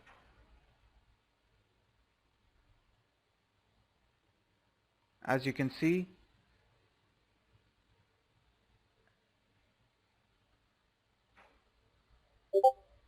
the cookie works just fine. Now, why did this become a cube map? This is because point lights basically give out light rays or shoot light rays in all directions. So in order to have this texture shown by a point light, it has to be a cube map, because a cube map has I believe 6 sides. Yeah. Now if we were to add another plane, let's make a duplicate of this and set it here, and let's make another one and set it here.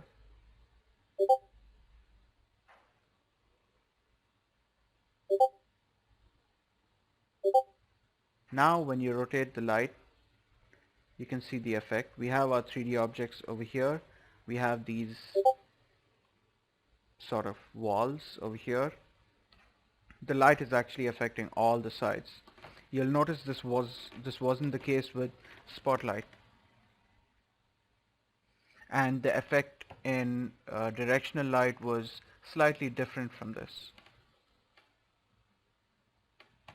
This is the reason why it has to become a cube map. Now let's take a look at some of the options under point light type. First of all, you have mapping. Mapping has 5 options. You have sphere mapped. This maps the texture to a sphere-like cube map. You have cylindrical. This maps the texture to a cylinder. You should generally use this when you want to use reflections on objects that are like cylinders. Then you have simple sphere, which is what was selected by default. This maps the texture to a simple sphere deforming the reflection when you rotate it. Next you have nice sphere, which maps the texture to a sphere, deforming it when you rotate it, but still you can see the texture's wrap. The texture's wrap basically means the start and end of the texture. Let's change this to nice sphere and hit apply. You might be able to notice this line over here. Watch what happens when I rotate the light. You'll notice the line moving as well. This is where the texture starts and this is the end of the wrap. So you can see that in many cases. This has its own use as well, of course. Let's take a look at sphere mapped. Hit apply. This has its own effect.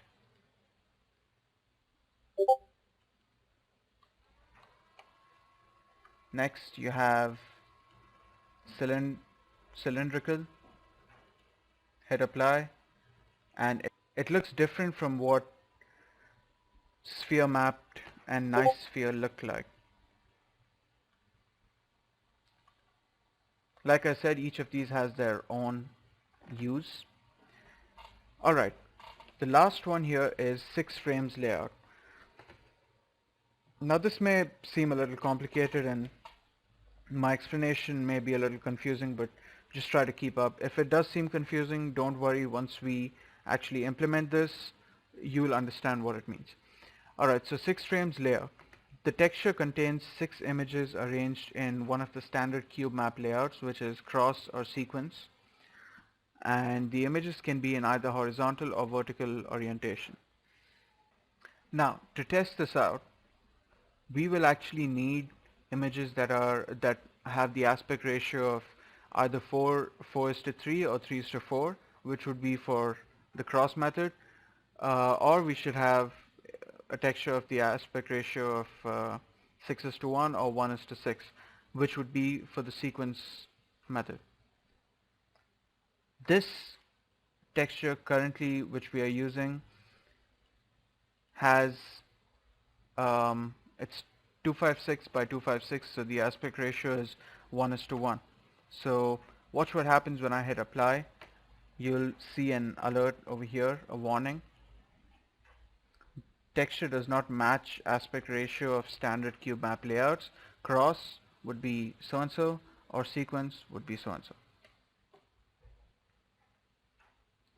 Now let's go back to Paint and create a new file, but this time the dimensions are not going to be power of 2 dimensions. Let's set the height to 128 and set the width to, now since we are going for sequence first, we'll go for 1:6, and so no, we'll go for 6:1. So height would be 128 and the width would be height multiplied by 6.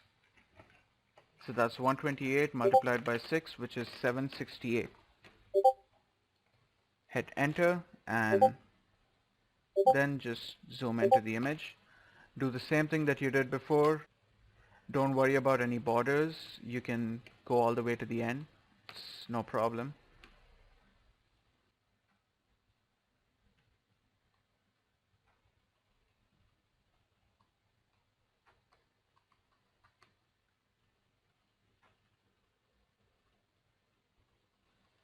Alright, so I'm gonna hit save and name this 6F SEQ for sequence cookie.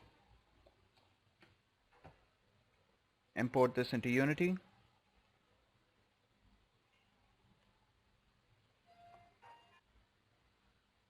Set this to texture type cookie, light type point, and mapping 6 frames layout. It's automatically gonna choose sequence because of the aspect ratio, and of course alpha from grayscale. Make sure that's checked and you can hit apply and then apply this cookie to our point light.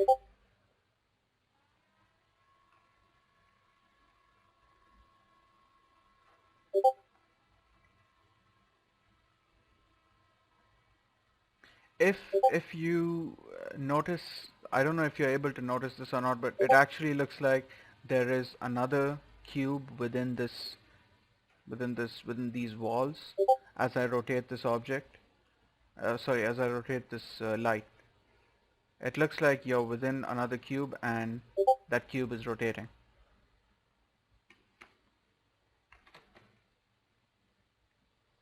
Similarly, we can have an image with the aspect ratio of 4:3. So that would be, just a minute, 128 multiplied by 4 would be 512. That should be the width, and the height should be 128 multiplied by 3, which is 384. You can have it the other way as well. You can have 512 as the height and 384 as the width. That's not a problem. Do the same thing, just start scribbling on it. Don't worry about the border.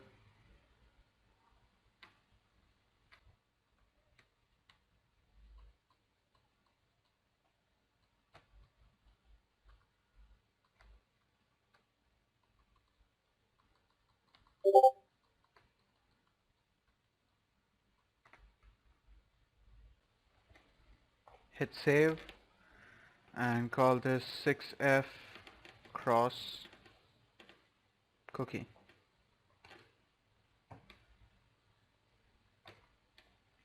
Import this into Unity.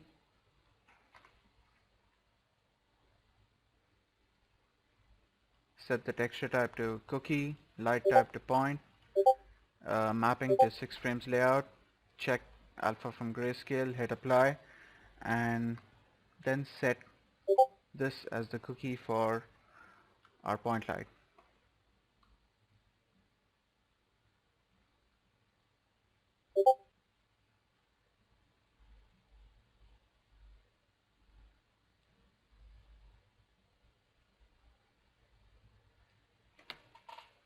Alright, now I had promised earlier that I would go over these two options. So what is filter mode? Filter mode selects how the texture is filtered when it gets stretched by 3D transformations. You have three options for filter modes: point, bilinear, and trilinear. Currently bilinear is selected.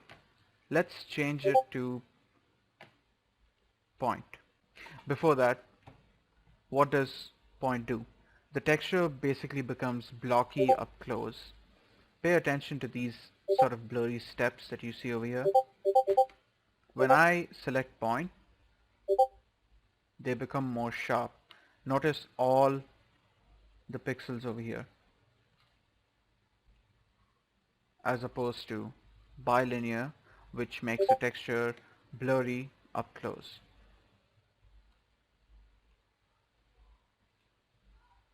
So this is bilinear and this is trilinear. Now bilinear, sorry, did I say trilinear? No, I meant this is bilinear and this is point. Now bilinear and trilinear have this option called an ISO level. I'm going to explain this shortly. First of all, what is trilinear? Trilinear is like bilinear, but the texture also blurs between different MIP levels. I'm not going to go into MIP mapping. You're going to have to do your research. Alright, an ISO level. This increases the texture quality when viewing the texture at a steep angle. It's good for floor and ground textures. A steep angle would be something like this.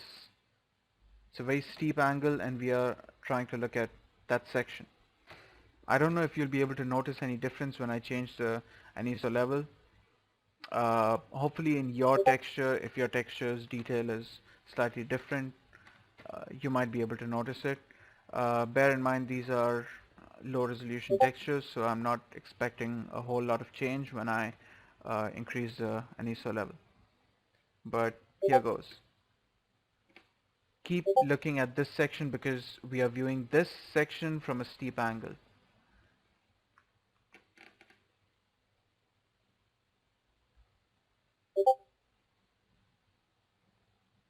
you notice a change in the texture over here.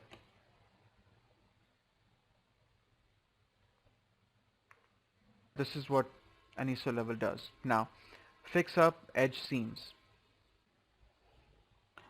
Alright, now to understand fix up edge seams, you're gonna need to understand MIP mapping, and I can't go into that because I myself am not very good at it. Oh, by the way, this warning is from the previous texture. It's not from the current ones that we were using in 6 frames layout. This is, I just forgot to clear it. So these textures are not going to give you any warnings because they are following they have the aspect ratio of 6:1 or 1:6 or 4:3 or 3:4. Alright, one last thing before we end the tutorial. I mentioned to you that cookies are grayscale textures, and so they only have shades of gray. This doesn't mean that your light can only be of that color. You can actually set your light to whatever color you want through the color property.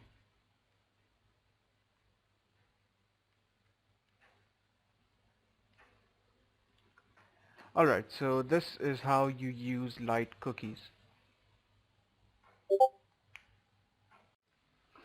I hope this tutorial was helpful. Do check out these other videos as well. The video on the top left teaches you how to use the line renderer. The video on the top right teaches you how to use lens flares, and on the bottom left is a playlist for the Unity 4.6 UI Tools series. I'm also accepting donations, so if you would like to help me out, you can send your donations to my PayPal email address, which is mentioned on the screen and in the description down below. Don't forget to like, share and subscribe. Leave your comments below, and I'll see you guys next time. This is what they saying. What? How you feel, huh? This is what they saying. What? Yo, started out with nothing, then I turned myself to something. Everybody wanna claim a nigga when they hear you buzzing. Don't nobody wanna claim you when they hear you bugging. Not known to tell stories, not known for fronting. Lighting in Unity is more fully featured than ever. The lighting pipeline includes real-time global illumination, in addition to traditional baked light mapping techniques. These, combined with physically based rendering and the standard shader, give more power and versatility to light more complex scenes. Unity uses physically based rendering, or PBR, to create a friendly way of achieving a consistent, plausible look for materials under all lighting conditions. In order to do so, Unity models how light actually behaves and follows the laws of physics in how light interacts with materials. These materials are usually created using the standard shader. The standard shader makes physically based rendering easy and accessible to use. One of the most powerful tools in the Unity pipeline is Unity's real-time global illumination, or GI. Using GI, all lights in the scene can affect the objects within range with both direct and indirect illumination. Direct illumination comes from lights shining directly on the objects in the scene. Indirect illumination, however, is the light reflected or bounced off of the lit surfaces in the scene. This bounced indirect light can illuminate nearby objects, mimicking how light behaves in the real world. This indirect light is affected by the color of the surfaces it bounces off of, taking a contribution of that surface's color with it. Direct and indirect light will blend together to create a much more realistic look. In addition to the default main camera, a new scene in Unity comes with a default skybox and a default directional light aligned with that skybox. Each scene also contains default values for ambient light. Ambient light illuminates all surfaces in the scene. Ambient light is controlled by the settings in the Lighting panel's Environment Lighting tab. Ambient light can be created by either using a skybox, a user-generated gradient of 3 colors,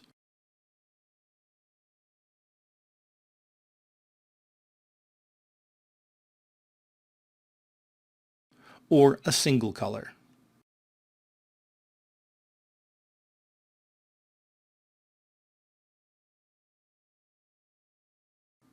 All objects added to the scene will receive ambient light, unless the ambient intensity value is set to 0, or the ambient light's color values are set to black. It is rare, if not impossible, for any real-world material to have absolutely no reflectivity. By default, all objects in the scene will also receive reflection information. Even though the cube, sphere, and plane in the scene are unlit and ambient light is none, they still receive lighting information in the form of reflections. The default reflection source is the skybox. This can be changed to a custom cube map. To receive no default reflections, either set the custom cube map to none or remove the skybox. It is worth noting that the default skybox is procedurally generated, and new procedural skyboxes can be created and saved as assets.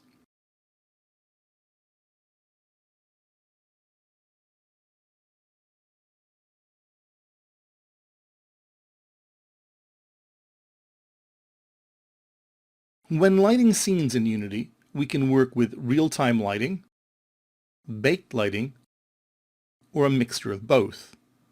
Real-time lighting is more easily modified at runtime, but it comes at a cost to performance. Baked lighting, on the other hand, pre-calculates much more detailed lighting information and saves it to a light map texture on disk. This light map information is then read from the texture at runtime, avoiding the need to do any lighting calculations when the project is running. This saves performance, but at the cost of dynamic changes in the scene. Baked light maps are not updated at runtime. Lights can be switched between real-time, baked, and mixed lighting on a per-light basis. Using baked lighting exclusively would be more appropriate for target platforms, such as mobile devices with lower performance capabilities. The light mapping system can either work continuously or on demand. When continuous baking is selected, lighting changes will be baked in the background while editing. These changes can either be properties adjusted in the inspector or objects changed in the scene.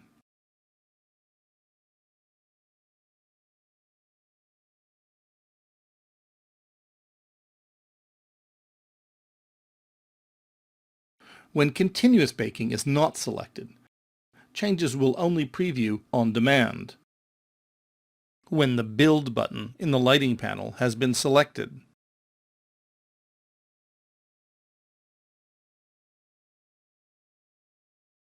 In this scene, there is a directional light coming in through the skylight in the ceiling. This light contributes to the illumination of the entire scene, as the light bounces off of the surfaces it lights directly onto other nearby surfaces in an indirect manner. This light continues to indirectly illuminate nearby surfaces until the strength of the light fades and it can bounce no more. Decrease the intensity of the light, and the illumination of the scene decreases accordingly. Likewise, if the directional light is rotated to directly light a different part of the scene, it will now illuminate the scene in a different way, with both its direct and indirect lighting. As materials created with a standard shader can mimic a wide variety of physical surfaces, and different materials can have different amounts of reflectivity, this can affect the scene's lighting. To help balance this, the bounce intensity can be adjusted on either a per light basis or globally by adjusting the settings in the lighting panel. Adjustments can be made here to artificially change the potential bounce of light from a lit surface, adjust the amount of indirect light in the scene, and more. In addition to lights, we can use emissive surfaces to contribute to the scene's lighting. This scene is lit with a variety of lights and light types, including emissive surfaces. Emissive surfaces are a light source, but they behave very much like indirect bounced light. The primary emissive surfaces in the scene are in the main corridor junction, but additional panels are located throughout the scene.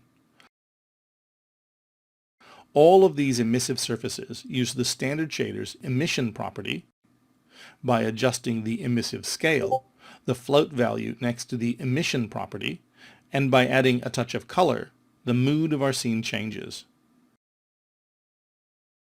As these lights can participate in real-time light mapping, they can be controlled at runtime using code or animation to create complex changes in mood while our projects are running. The final contributing factor in lighting a Unity scene are probes. There are two types of probes in Unity: light probes and reflection probes. Light probes sample the lighting in the scene at different positions in the world. The information in these probes can be used to light dynamic elements in the scene, such as characters or other moving objects, at a low cost to performance. Reflection probes, on the other hand, act as a single point of reference to calculate reflections from. Surrounding each reflection probe is a cuboid that specifies what should be included in that reflection.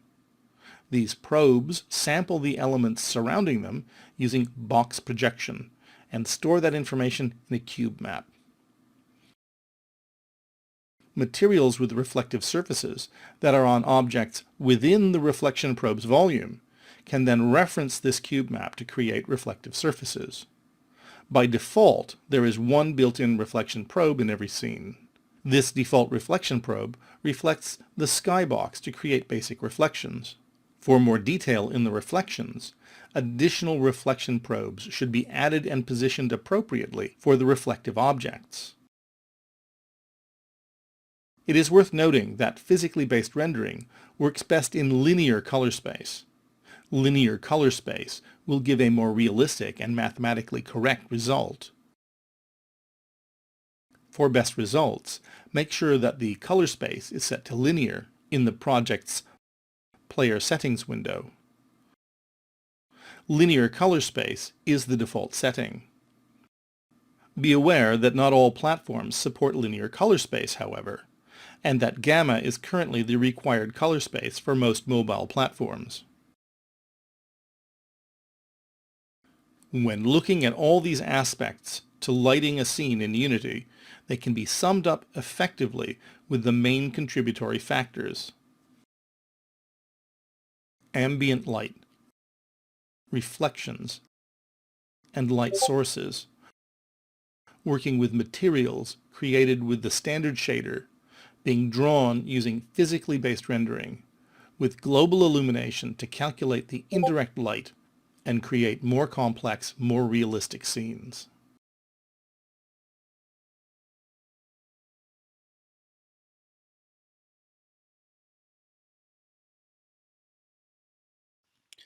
Hello, in this tutorial I'm going to show you how to add lights to your project and how to edit those lights in your game. So here I've just got a pretty simple terrain here with some hills and mountains and different textures and trees in there, and I'm going to sample some different lights here. So what I'll do is first to show you the directional light here, which is was just kind of here already to begin with. Now the light is actually down here, so it's not really pointing on anything, but if I click on this little button here, I'll just orbit up first, click on this button here, it shows you what the default light is like. So that's the default light, and when you select this button it shows you what the light is like when you have your own light selected, which in this case is the directional light.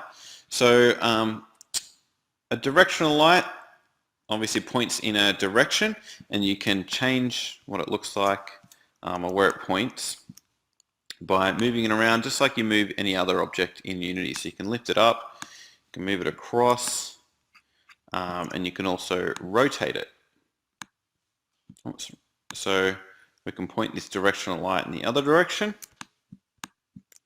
So we can point it up, point it down, and we could move it left, we can move it right, and notice that as I move it around, the shadows on these hills and also shadows on the trees change. Okay, so you can move it around just like any other object. Grab the move tools, move handles here, so move around the X, Y, and Z angles. And you can also X, Y, and Z axes, and you can also change the values in here manually as well. And same with the rotation. Okay, so we can move and we can rotate. And that's a directional light, and often that will be the default light that turns up when you create a project. So to add lights to your project, you can click on Game Object and then go to Light, and you can see that there's a few different options for light, and directional light is the first one. So if I click on directional light, it will just add a directional light here in the hierarchy, which I won't do because I've already got one here. Okay, now when that directional light is selected in the hierarchy, you can manipulate it, but you can also change some of the properties here on the inspector panel. So you can increase the intensity. So it's like burning that world there. It's really bright. Or you can decrease the intensity. Okay, so you can set it to an intensity that you're happy with. And you can also change the color as well. So you can make it more of like an orange light, or more of like a bit of a yellow light if you want. So you can actually change the color of the lighting there, which is pretty cool. Okay, if you're not really liking this light, then you can just delete it from the hierarchy. Just press delete. And you could add a new one. So game object, light, and this time I'm going to add a point light. All right, just double click on point light there in the hierarchy to move to it. And a point light kind of acts a little bit like the sun, or like a lantern. So it's light that's going to be shining in all directions around it. So it's kind of emits light from the center and emits outwards in all directions. So at the moment the range is pretty low, so I can change the range from something like 10 at the moment to maybe 500. Okay, and just saw that it increased a little bit, so we might actually change it from 500 to 1,000. There we go, and maybe even 5,000. Okay, so there we go. It's you can just basically play around with the range values and also the intensity as well with that light. Okay, I might actually decrease it to 500, and this time we'll grab the move tool and we'll move it down and across. Now remember, you always need to look at your game from different views to see what effect you're actually having. So it's actually the point light is actually below the terrain right now, so we need to actually move it up. Okay, and we might move it across here as well. Okay, move it down a bit. All right, there we go. So we've got the point light pretty close to this terrain, so we can fiddle around with these values here. We'll change that from 50 to maybe 500, and there we go. We've got that point light shining nice and bright just in this area here, and we can increase the intensity and maybe decrease the range as well. Okay, just increase that again a little bit, 200. So range of 200, intensity of about 7, move it down, and we've got a point light just in this area here. So the rest of the terrain is fairly dark, but we've got a point light right here. So point light can be pretty cool for something like if a character is holding a lantern, might want to have a point light in that. Or if you've got something like just a light overhead, then a point light can be pretty cool for that. So we've looked at directional light, which points in a specific direction and on a specific angle. We've got, so it's a directional light. We've got a point light here, which we can move around, and it emits from the center outwards in all directions. And notice that with the point light, it really does not change when you rotate it, because the light's emitting from in all directions. So rotating really doesn't have any effect on it. But the position does have an effect. Okay, so that's the point light. And the last light that we'll look at today is the spotlight. So we'll add that, and we'll just delete the point light. Okay, so spotlight we've got here, and again the spotlight can point in just one direction, and it works exactly like a spotlight, just like how you'd imagine. So at the moment it's pointing down here in the terrain, but we can't really see it, so we might increase the range. It's made a bit of a difference, but we'll do it again. There we go. So set a range of 500, and we can rotate that around. Okay, and we can move it as well. All right, just like a spotlight. Okay, so you can change the range there. You can also fiddle around with the intensity, and we can also change the color. Okay, so you could have like a UFO hovering above here with some kind of blue light shining out just on that spot there. All right, so with this light, there's a range of different properties there that you can adjust. That's all what we're going to look at in this video. So I have a fiddle around with those different lights there. Got the directional light, the spotlight, got the point light, and there's also an area light there as well that you can fiddle around with. But that's just a basic overview of lighting in Unity. All right, thanks for watching.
This is Joe. Say hi, Joe.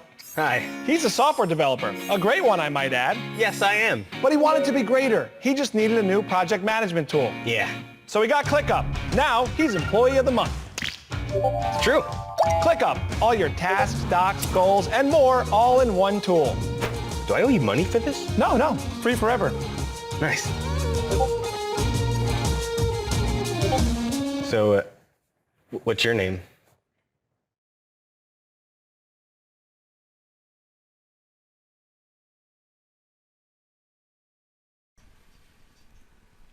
Hello, it's been a while since you've heard from me, but I've made a huge improvement to Unity and I called it Lighting Data Tools.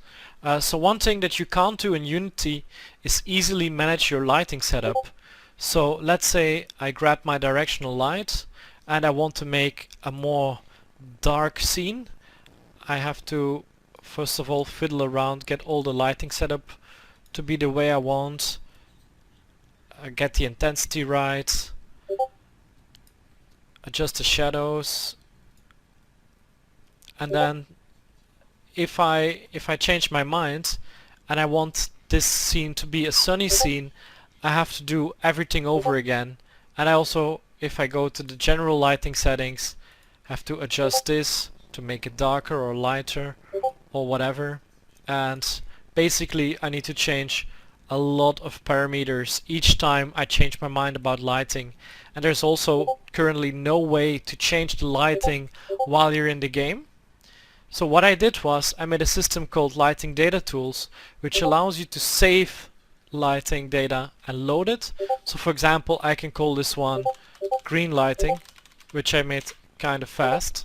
And now if I go here, I can load previous templates as well. So for example, I can load nighttime, and it will automatically re-render all the lighting setup in my scene.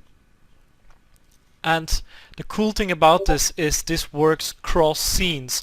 So I can make a lighting setup in this scene and then apply it to any other scene that I've made before. I can make it a sunny scene, or if I fiddled around with it too much and I just want to go back to my standard settings, I just load the standard prefab and everything is back as normal, and I don't have to waste time changing parameters.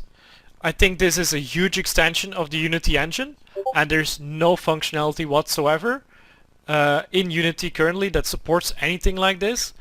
So I'm very happy to have created this, and I'm pretty sure it'll be very useful. Thank you for watching.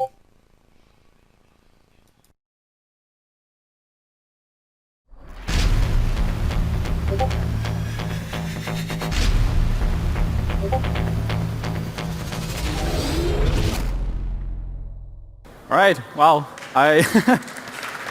thank you. Thank you all for coming. I didn't quite expect this many people to show up for like a technical shaded programming talk, but that's pretty awesome. I enjoy that. So I'm just gonna dive right in and first introduce myself a little bit. I'm Arthur, and I've been working in Unity for like 5 years-ish now.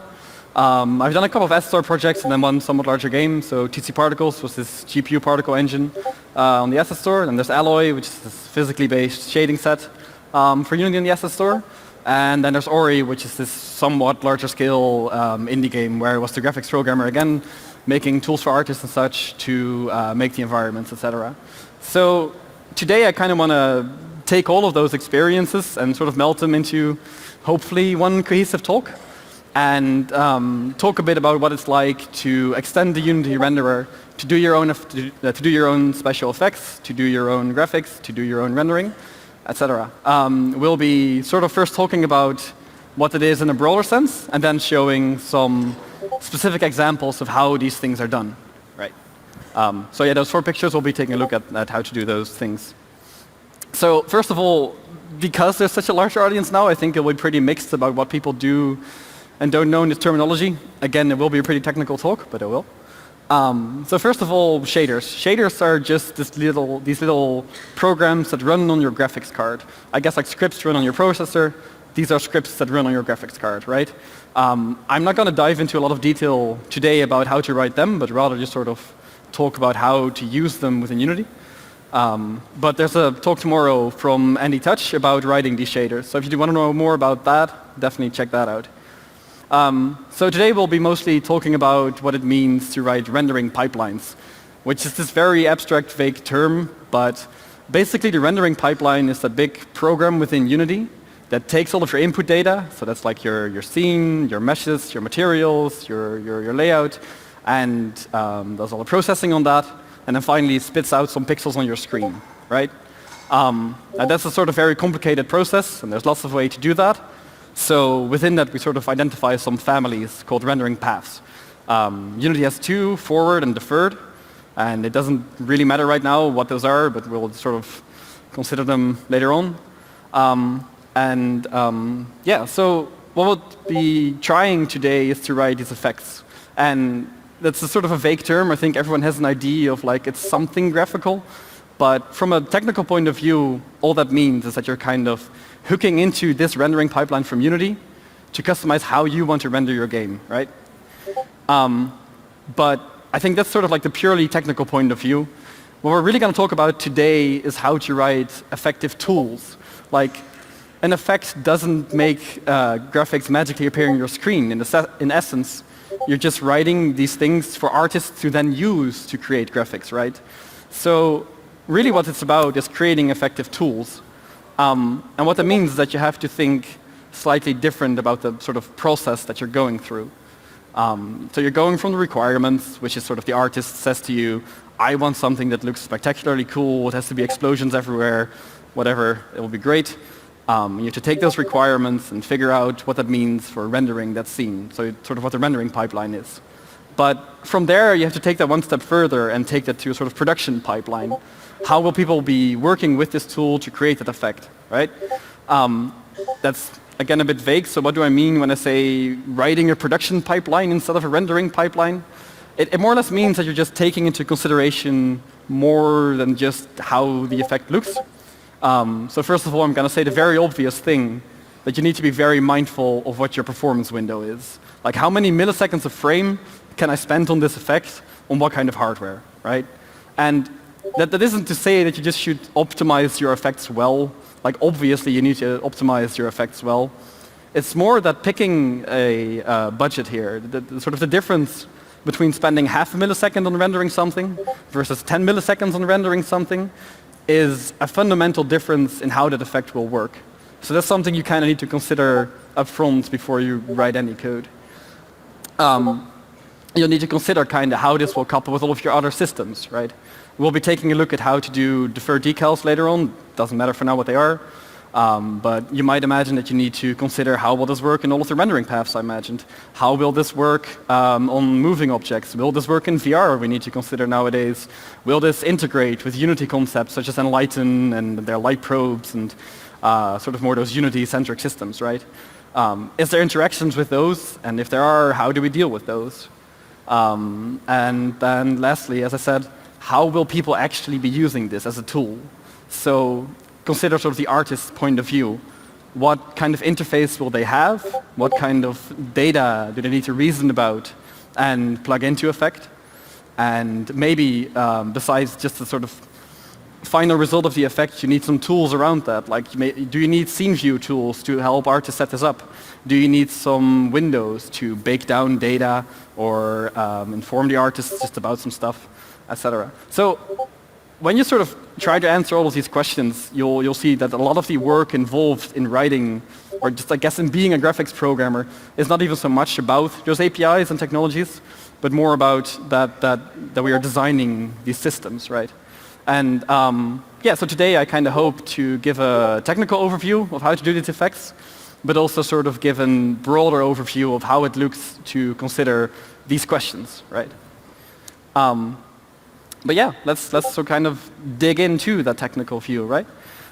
So Unity provides sort of the basic building materials for extending their rendering pipeline. As mentioned, they're shaders. You obviously need to you obviously need to perform code on your graphics card, so that's where you would use the shader for. Usually in Unity, people know shaders as that thing which makes your object look different, right? Sort of, you write a shader and you have some new inputs to your mesh and make it render different. But it's a much more general concept, right? Like shaders can take any inputs and just spit out any outputs. Then there's materials. So you would write a shader and set it on a material. And in the material, you would then get a set of inputs that you can give to that shader to render with, right? So then on the C# side of things, which is what we'll be mostly looking at today, there are a few APIs that sort of help you deal with the rendering pipeline. The first and foremost and sort of the oldest one is just the graphics class. And the graphics class gives you these very low-level functions to draw one particular mesh one time over here, or draw this renderer over there, or set this rendering target, or even there's some GL commands you can do. So it's sort of very low level. And most of the time you'll find actually that it's not super useful to use those, as what you'll end up doing is sort of, there's a Unity rendering pipeline, and then on top, at the very end, you can execute your rendering pipeline, but they don't really talk to each other at all. So to solve that problem, they introduced in Unity version 5 this new API, the command buffer API. And the command buffer API allows you to execute a lot of these commands, these graphics commands, but at arbitrary times in the Unity rendering pipeline, which is awesome because now we suddenly have this full access to the Unity rendering pipeline, and we can basically do whatever we want in there, which is, you know, it's super powerful. So the command buffer API really is sort of the highlight for today, what we'll be using most to implement our examples. So then lastly, there's the material property block. You'll find in this command buffer API the need to pass on little packets of data to your effect. And while you're maybe used to using a material for that, right? You would just create a new material with a separate color or whatever. You'll find that that's like super cumbersome to set up. It's slow. A material property block is sort of very lightweight way of passing in little packets of data. And then lastly, this API is only sort of tangentially related to shader programming, but it's the culling group. In graphics, you'll obviously often find the need to sort of cull away everything that isn't on screen and just don't draw that. So Unity provides this pretty good solution for that now that integrates with all of their culling code and allows you to query whether something is visible or whether it isn't visible, etc. So yeah, and today we'll just be sort of taking a look at all of those APIs and sort of how to use them very quickly. So there will be 4 examples, and first one is deferred decals. So what are decals even? Let me first just mention that. So decals are just little pieces of geometry you can kind of stick onto your scene. So you can imagine small environmental decals, small environmental details. You don't really want to build those into your terrain or into your walls or into your, that's a very cumbersome workflow. So instead you just have these little, let's say stickers, I guess, and paste them on stuff. And they're amazingly useful for that. Now, traditionally that was a very hard problem to solve, as you sort of needed to reason about what the entire scene looked like to place that sticker, right? But these days we have deferred rendering, and what deferred rendering does is instead of outputting pixels directly to the screen, it first sort of fills these buffers, right, the G buffers, with the data about your scene. So I have 4 of these buffers displayed here to hopefully give you a sense of what those are. They're sort of like the unlit color, specular color, smoothness, and the normal. Doesn't matter exactly what they are, but the point being that we have these separate buffers. If we somehow manage to just draw directly into these buffers, we suddenly don't need to reason about our entire geometry anymore. But from there, the rest of the pipeline will just fire on these buffers, and suddenly we'll have decals integrated into our scene. So I guess to kind of make the point, like here are some decals pasted on there. Don't ask why they're all portal related, because reasons. But yeah, it's a super powerful technique, and it's been in use in AAA games for like a few years now. And the good news is that with Unity's new APIs, doing a basic implementation of these is now just like a few lines of code and then some shader magic. So in code, you'll briefly see in a bit that we're just setting up the simple command buffer, attaching it to our camera to render whenever the scene renders, and the G buffer is done rendering, and we just sort of fill it with all of the decals, with all of the proper commands in there.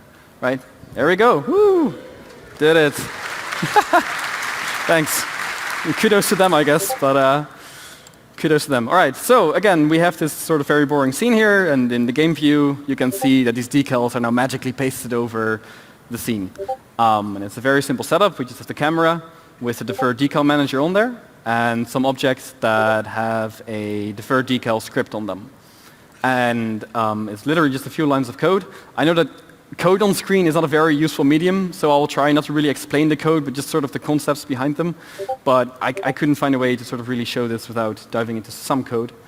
But what we do basically is create this command buffer object, which again just allows us to submit this queue of things we want to do at some point in the rendering. We say we add that to our camera, and when do we want to render? Well, you might have expected to have something like this here that would have made more sense. But unfortunately, we need a depth buffer to render these decals, and so we hook in slightly later in the rendering pipeline, but essentially we're rendering after the G buffer has rendered. So then whenever the camera renders, we clear out some old commands and tell it that we want to write to that color buffer that we had from deferred rendering, and then we just go over all of our decals and draw them. Now, and that drawing is literally just telling Unity, we want to draw this mesh over at our transform with this magic material that does decals, right? And yeah, that sort of gives us our decals. Now, that was very few lines of code, I hope, but obviously these decals just suck. Like I can't see them in the scene view. I have no idea what I'm doing, and it's just generally terrible. Oops. So let's switch to our second version, which should be a bit better. Yay, there we go. So we have them in the scene view now. I can select them. I can like easily drag them around. You'll also see how now they just have a texture and a color for each decal. We don't need to set up this material. Like in version 1, what I had to do is create all of these materials with different textures. It's just horrible.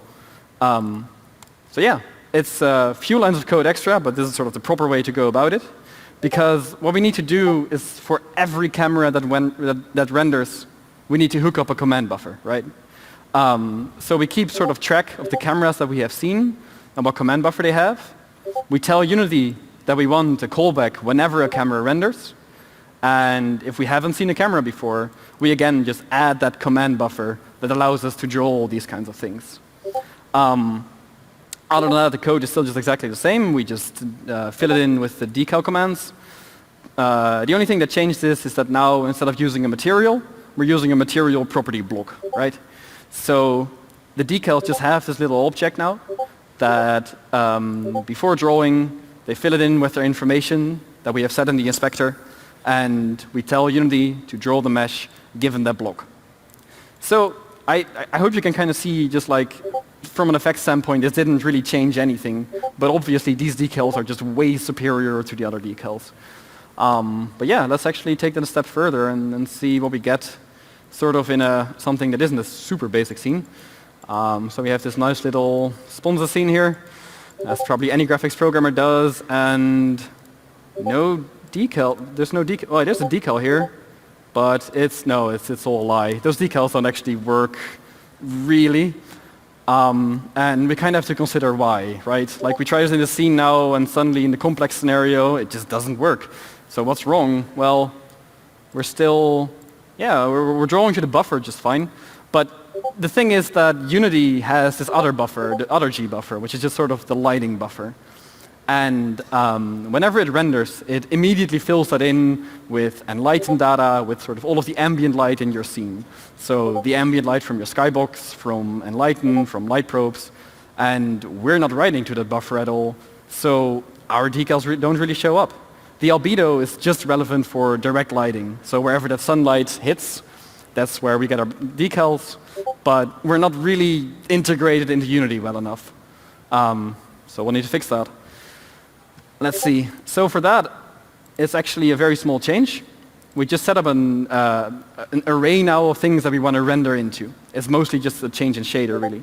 We tell Unity that we want to render into gbuffer 0, so that's just the color again, but also into gbuffer 1, which is the sort of smoothness and specularity buffer, and then into that befamed light buffer, which for some reason is usually gbuffer 3, except if you're an HDR, then it's camera target, Unity. But it's a sentiment that's shared, I guess. But so then we tell it, when we set this rendering target, don't just set it to the 1, set it to this entire array, and additionally the second argument is just for the depth buffer. It doesn't really matter. The main point is that now if I enable that more advanced version. Oops. Yay, there we go. We got a decal showing up now.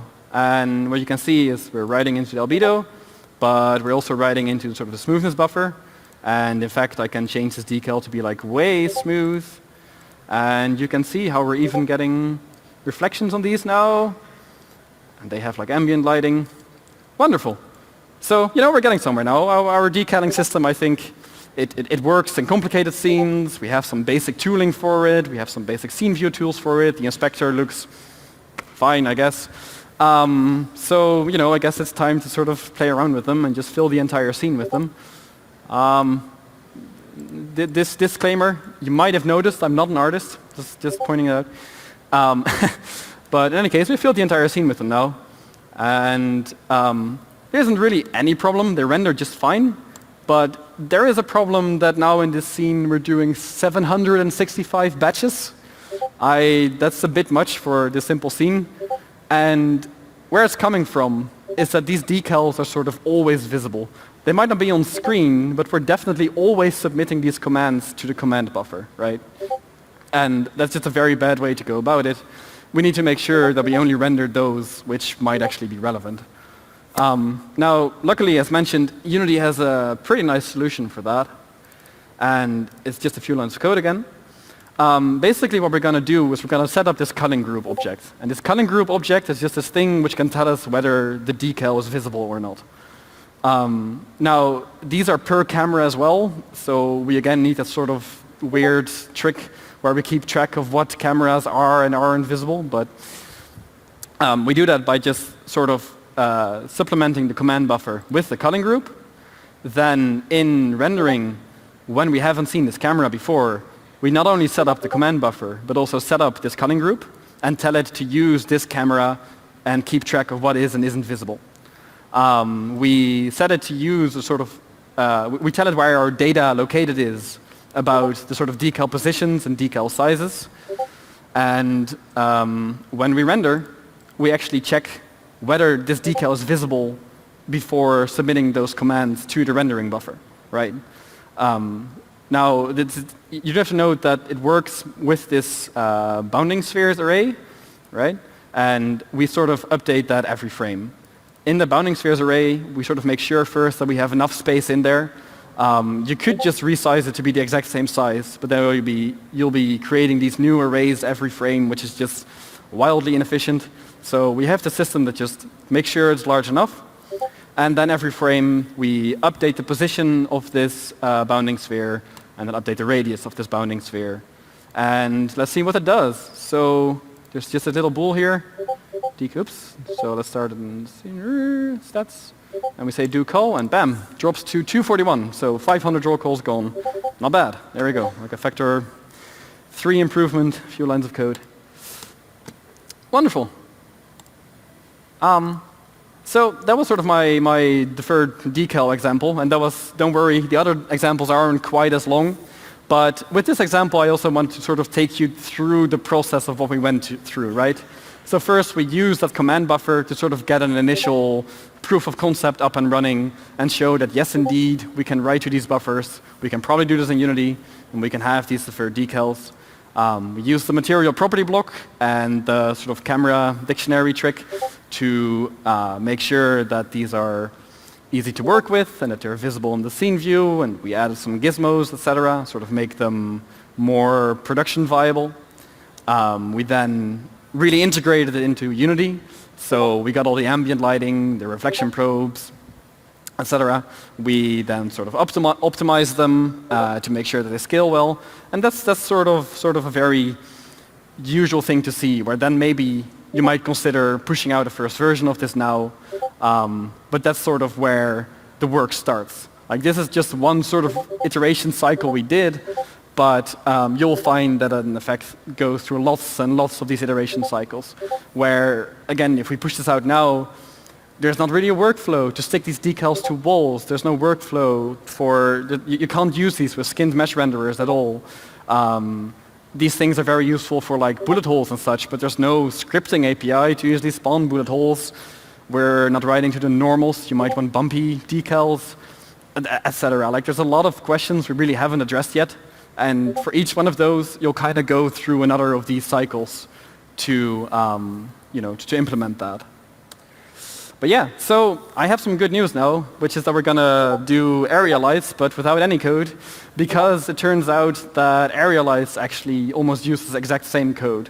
You might even find actually that a lot of these effects use very similar code to what I just showed. So area lights, they were mentioned in the Unity keynote. Unity actually has some amazing tech now to do their area lights. We'll be doing slightly simpler ones, but they're still really cool. And how does that work? So in deferred rendering, we can again just take all of these buffers, all of the information of the scene, and from there determine how much light we should add into our lighting buffer, right? I hope that sounds somewhat familiar, because that's actually exactly what the decals do. The decals take our G buffers and write into a bunch of buffers, but including the light buffer. So in fact, these lights share the exact same code. I've literally copy-pasted the decaling code and only changed it to render after all the lighting is done instead of after the G buffer, and use a different shader. It's a fancy shader that uses some research from Unreal Engine to approximate area lights. But yeah, that's mainly it. So I'm going to show them in action a little bit, just to give a sense of what I'm talking about. But there we have it. So that's sort of tube lights in action. Green in a, I guess, sort of red light district. Welcome to Amsterdam. But every tube light just has a few properties. So we can sort of set the range like a normal Unity light. We can sort of set the radius of how large this light is, and set the length of again, just relating to the size of that light, and then of course the color. So let's just make this super bright. I like bright stuff. Awesome. So again, hopefully you can see the same pattern here, where we just have a tube light manager, taking some mesh and a material. We have these tube lights. There's a command buffer for each camera that tells to render after the lighting. There's a culling group for each of these lights to cull them away if we don't need them, etc. So that's the good news. That's a good amount of code we use here. So now to go on to the next example, which does use slightly different code, luckily. And it's ESM shadow maps. So Unity uses PCF, as it's called, for the directional light shadows. Percentage closer filtering doesn't really matter. They're okay looking shadows, but there's this new technique called ESM, exponential shadow maps, that allow you to draw these much softer shadows. Now, they're not really used in production all that much for reasons, but it doesn't matter. We're going to implement them anyway. And I want to show this example because it shows, again, command buffers, but this time we're adding them onto lights. So you can't just add them to cameras. Lights can have command buffers too that allow you to sort of customly draw your shadow maps, right? So I'm going to jump over back to Unity. So there's just the directional light over here. Whoops, and if I just in the scene view go over there, sort of these objects here. Let me turn off those lights. So you can see with the shadow here, it's nice and soft. But when actually let's compare it to like the hard shadows. So this is like the default hard shadows from Unity. But then we can turn on this ESM shadow. Oops, these ESM shadows. They don't immediately look much better. Might even look worse. But what we can do now is sort of natively blur these shadow maps. And we can really blur these to a point where just all of your small details in the shadow maps fall away, which might be something that would be good for your game, or maybe not. Up to you. But yeah, that's the amazing thing about these shadow maps. You can just blur them an arbitrary amount, basically. So how's that done? Well, we again set up this simple command buffer and a render texture to keep track of sort of our fancy exponential shadow map. So we create the command buffer and we add it to our light in this case.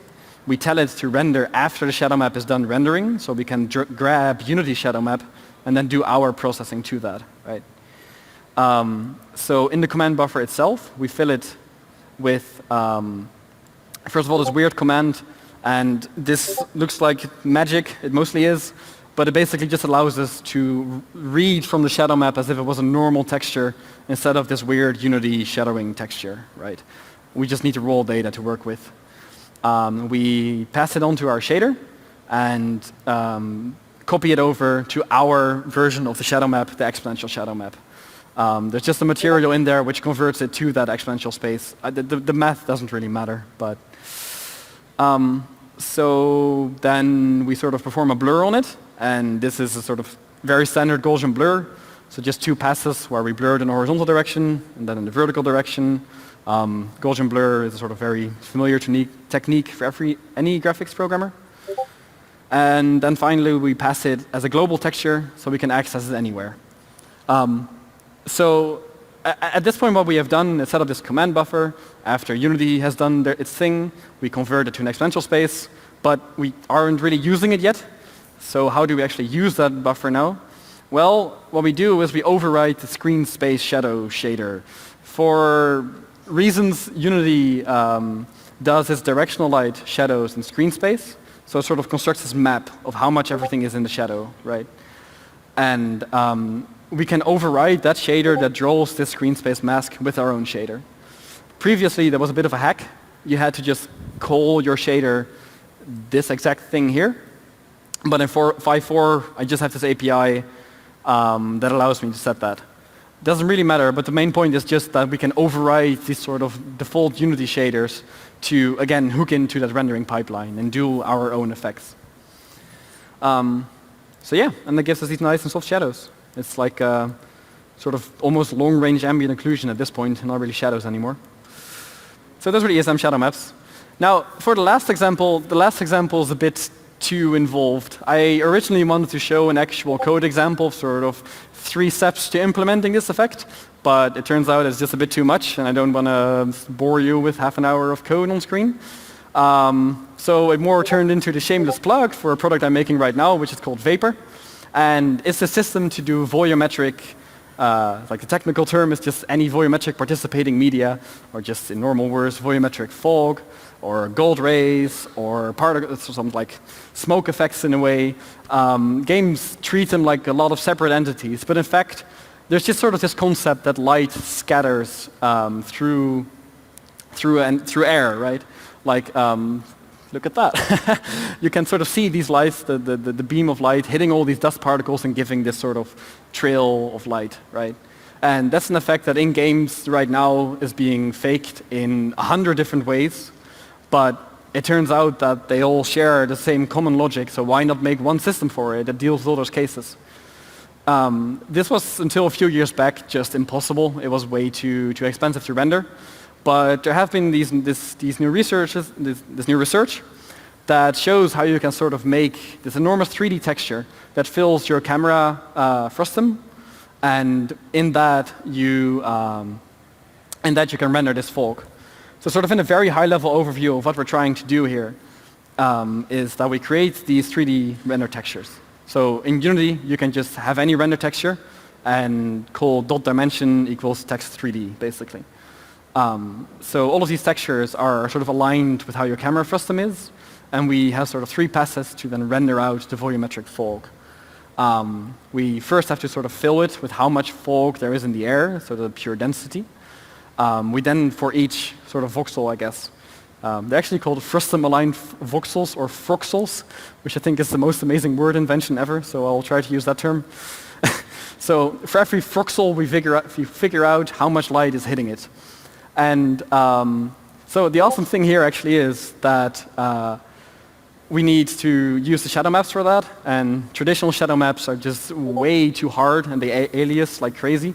So Vapor uses ESM shadow maps again, like we just showed, to blur the hell out of the shadow map so we get a sort of very smooth information about how our froxels are lit. What we can then do is to combine these textures and step through them slice by slice, and sort of integrating how much of your scene is still visible. Like how much light is there scattering inwards from the fog, and how much of your scene is actually blocked out by that fog, right? So I want to briefly show it in the scene. Now, on my puny laptop, this doesn't run amazingly, but oh well. So if I turn this on, you can kind of see the fog in the scene. And most importantly, you can see that this fog doesn't have to be uniform anymore, right? Like traditional game fog is. You can see that the directional light is actually casting this sort of massive gold ray through the middle here and lighting up the fog there. So we have all these properties, which are just sort of the physical properties of the fog. So how much light it reflects in, how much light it scatters out, that we can control. So let's say that we want to make like a very, I don't know, let's make like an orange fog. Whoops, that's a bit bright. So we have like this orange fog that maybe scatters, it's just very dark. There you go. So and some other settings, and you can set noise, so you don't have to have this uniform density of the fog throughout the scene. But I want to make a quick note here again about the tooling. Like, this seems like a very straightforward tool to just kind of, there's properties, we render something on screen, that's about the end of it, right? Like, good luck, artists. But even in this kind of system, I do think it's important to spend a lot of time thinking about how this will actually be used as a tool. So this is still very much in early beta, and we're still going through some iterations of improving the workflow of this. But one thing we already did do is sort of all of these settings are grouped into assets that you can sort of easily drag in. So say that I want like a very, very murky fog, like it's a sort of somber day or whatever, or maybe you're just straight up in hell, or maybe there's like a sort of very poisonous fog, like this gas cloud is hanging around. And sort of providing these presets helps artists to get a reference of what kind of settings make sense, and then from there take that further. Soon there will also be sort of zones you can set in the fog, and you'll use the same settings assets on there to fill those zones out. So I think that's just a sort of neat way to go about that. Let me clean this up a little bit. Whoops. Last thing I want to show in this demo sort of is, whoops. Do I want to show that? I do, cool. So I just have sort of time of day script set up that sort of loops through it. And then at some point by night, oh, never mind. This somehow changed. All right. I guess it got very ugly somehow. I'm not exactly sure what's going on. Let me try turning that down a little bit. All right, beta software, great. But I guess the point I'm trying to make is that point lights can fill out this fog too. Spotlights can, and maybe some other ambient light that you have around can light up this fog, which can really help to sort of give the ambience in your game, right? So yeah, so that was kind of the demo of that. And the code is just a bit too much, but I do just want to say that it's pretty amazing that Unity is sort of flexible enough to have you integrate these style of effects. In fact, it's kind of where Unity promotes itself as a sort of very flexible engine where you can do any genre and no two games look the same, but that isn't really something that just falls out of the sky, right? Like, they have provided this very flexible engine, but until you start using these techniques and start using this sort of power that you have, your game will still just look like a normal Unity game. So that's why I kind of think it's important to take a look at sort of these, to use these tools and techniques. Sort of like this flexibility equals all of power. And the last point, again, effects are essentially tools, and it's try to think about them as tools when designing these things, and try to think about what your sort of production pipeline around them is, right? But yeah, I think that's pretty much it. I'm done pretty early, but that's all right. We'll do a lot of questions, I guess. So feel free to email me over there. There's a Vapor newsletter sign up if you want to learn when Vapor is out or whatever. The examples are over at that link over there. So give those a try and play around, and you can dig into the code in more detail and really see how that works. You can download slides too, and then those last four are just papers where I got these techniques from, and if you want to know about the fancy math that goes into making them. But that's pretty much it.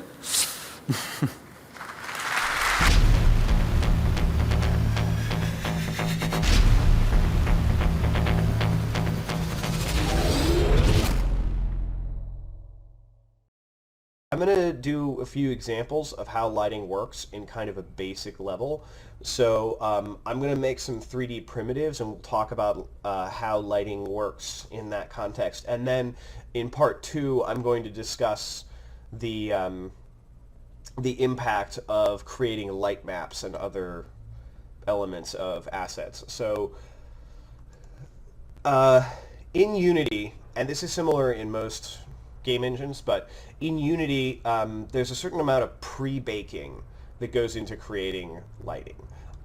Most lighting by default is dynamic, but you actually have to set up assets so that they can pre-bake lighting properties in order to get a more elaborate context for those assets. So basically what we're going to do, let's go ahead and I'm going to create a plane. So I'm going to go to Game Object, 3D Object, Plane. And then I'm going to go to Game Object, 3D Object, and select Cube. So now that I've got a cube here in the environment, it's just kind of a really basic setup. I want to talk about how baking lighting works. So we've got a directional light, and that's totally cool. It's currently set to baking real time. It has soft shadows, and there's a number of other properties that relate to that. But for right now, the first thing that we want to do in order to be able to create some pre-baked lighting effects is we need to mark the objects in the environment to static. So there's this checkbox called static at the top here. And if I mark these both to static, and then I make sure I save my scene,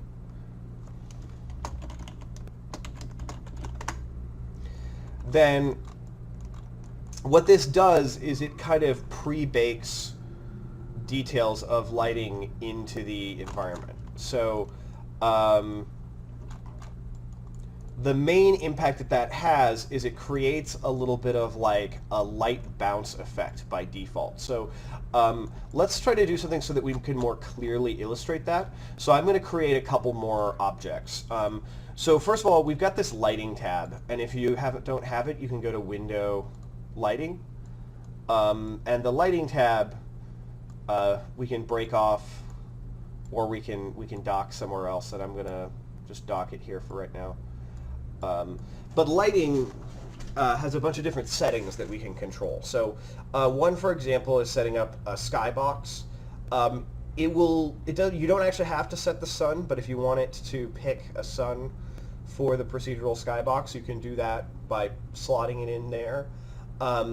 There's ambient GI settings here, and then there's settings that apply generally, which is like the general GI settings. Then there's baked GI and pre-computed real-time GI. Actually, I'm going to slot this over here because I think it's a little bit easier to read that way. And there's also things like fog, which you can turn on, which is usually kind of cool. But so what happens is in Unity uses a system called Enlighten, which is a way of propagating global illumination, which is basically indirect light bounces that occur in a scene. When light hits a surface, it will bounce off that surface. It will also create a bounce lighting effect. So I'm going to go ahead and create an area that has a little bit more concave surfaces, or a little bit more surfaces to basically traverse, for the light to traverse. So I'm going to kind of like make some extended walls with these cubes. So I'm going to make the scale 10 because I know that it'll be the exact same size as this wall here. I'm gonna light it up with the floor there. Hit Control D, and I'm gonna hold down Control so I can make a copy. It's snapped. Then I'm going to select both of these, hit Control D. I apologize, I'm actually a little bit sick right now, so apologize if my voice sounds a little bit hoarse. So then I'm also going to actually make this kind of an enclosed space. So I'm going to grab one of these here on this one side, and I'm going to actually rotate it a bit so that it makes kind of like a cover on the environment. And yeah, so that'll be okay. And so then what I want to do is I want to make sure that all of these cubes are marked static. And then you'll notice, because it's set to lighting auto bake, this will actually immediately start updating the scene. And so what happens when you're done baking that is that you get kind of this dramatic light bounce effect, where it looks like suddenly the environment has a lot more character than it did before. And so if I rotate the light around, you'll notice how the indirect lighting gets affected by that. So you'll see there's kind of a shading that happens here. And so if I go to the inspector and just start like rotating the light around, it's kind of a subtle effect, but you can see how, like, so for example, when the light is here, it's actually bouncing light onto the walls. And all of this is actually real time. The actual light interaction, fully real time, and it can work in pretty much any scenario. The difference is that the objects that create these kind of light bounces have to be static, so they can't move, and essentially you have to create a pre-bake in order to make this work. So let's modify a few properties here, and then we'll be able to see how this affects things. So for example, under the lighting tab, pre-computed real-time GI is what controls this effect. So under the real-time resolution, we have 2 texels per world unit. So the first thing I want to show you is what happens if we change this to be much lower. So if I change it to 0.1, basically it becomes a less accurate solution, and it's a little bit more generalized. So you'll notice that you won't actually see all of the kind of the shadow effects and things, because it's basically using a lower resolution to calculate that, and that can make it a little bit better for performance, but it does reduce the visual quality. It also takes a lot less time to bake. But then we could go in the opposite direction, and we could say, okay, we're going to make a resolution of 4 instead of 2. And I will say that in most video game environments, the resolution becomes a little bit untenable when you get past 2. I think 2 in most actual real-time game environments is probably the highest you're going to want to go. Because past that you start seeing some real performance overhead. But you can see how this affects the quality of the lighting that you get. So obviously now that we've got this at 4, we've got a lot more vivid shading. So like you can see there's a shadow here on the ground and all that kind of stuff. So let me actually up this again to 8. And then I'll go ahead and let it rebake. And then we'll just have an idea of what that does.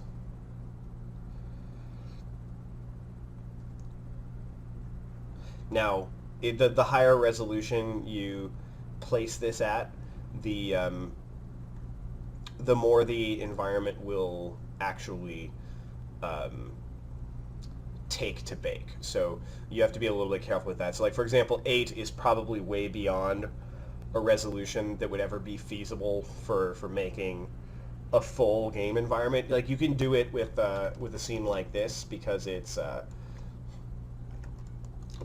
reasonably small, but once you start having anything of any particular size, it'll become a lot more difficult. Now, one thing that's kind of interesting about how Unity baking works is that everything that you bake is stored in what's called the GI cache, which is a way of recalling bake data more quickly to increase the time, or to reduce the time that a bake takes in subsequent tries. So actually, if you start by doing a lower resolution preview bake, it will bake substantially faster, and then that data can be used to make higher resolution bakes faster. Whereas if you do, say for example, if I jump down to a 4 resolution, it'll rebake that in a few seconds.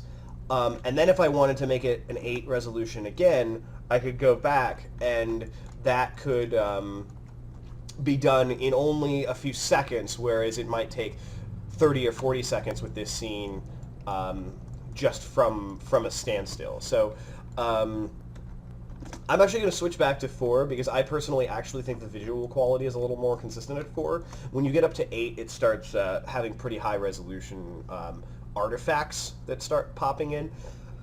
But okay, so I want to talk a little bit about some of the features of this lighting and why you might want to use it, and then I'll show you how the baked lighting works, and then we'll talk about some more enhanced features. So one thing that you can do is once lighting is baked, you can actually apply material properties that have an impact on the lighting environment to no additional cost.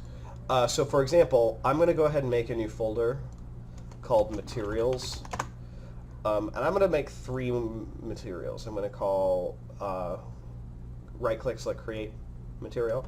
I'm going to make one called m_red, create a new material, m_green, create a new material, m_glow. And then, so basically what I'm going to do is under the red one, I'm just going to change it to a red color, green. Just change the albedo color to green. And then for the glow, I'm going to make it kind of a yellowy color. And then under the emission, I want to change that to kind of a yellow emission color. And then I'm going to make it a little bit more intense, increase the brightness in the settings here. So, so what I can do is, so for example, if I take this green and apply it to this wall, and then take the red and apply it to this wall, then you'll notice how automatically this environment starts getting influence from these lights, or from the impact of the light hitting the colored surface. So you can see that when the light is really hitting this area here, it creates this red glow, and when it's hitting this area here, it has this strong green glow. And that's pretty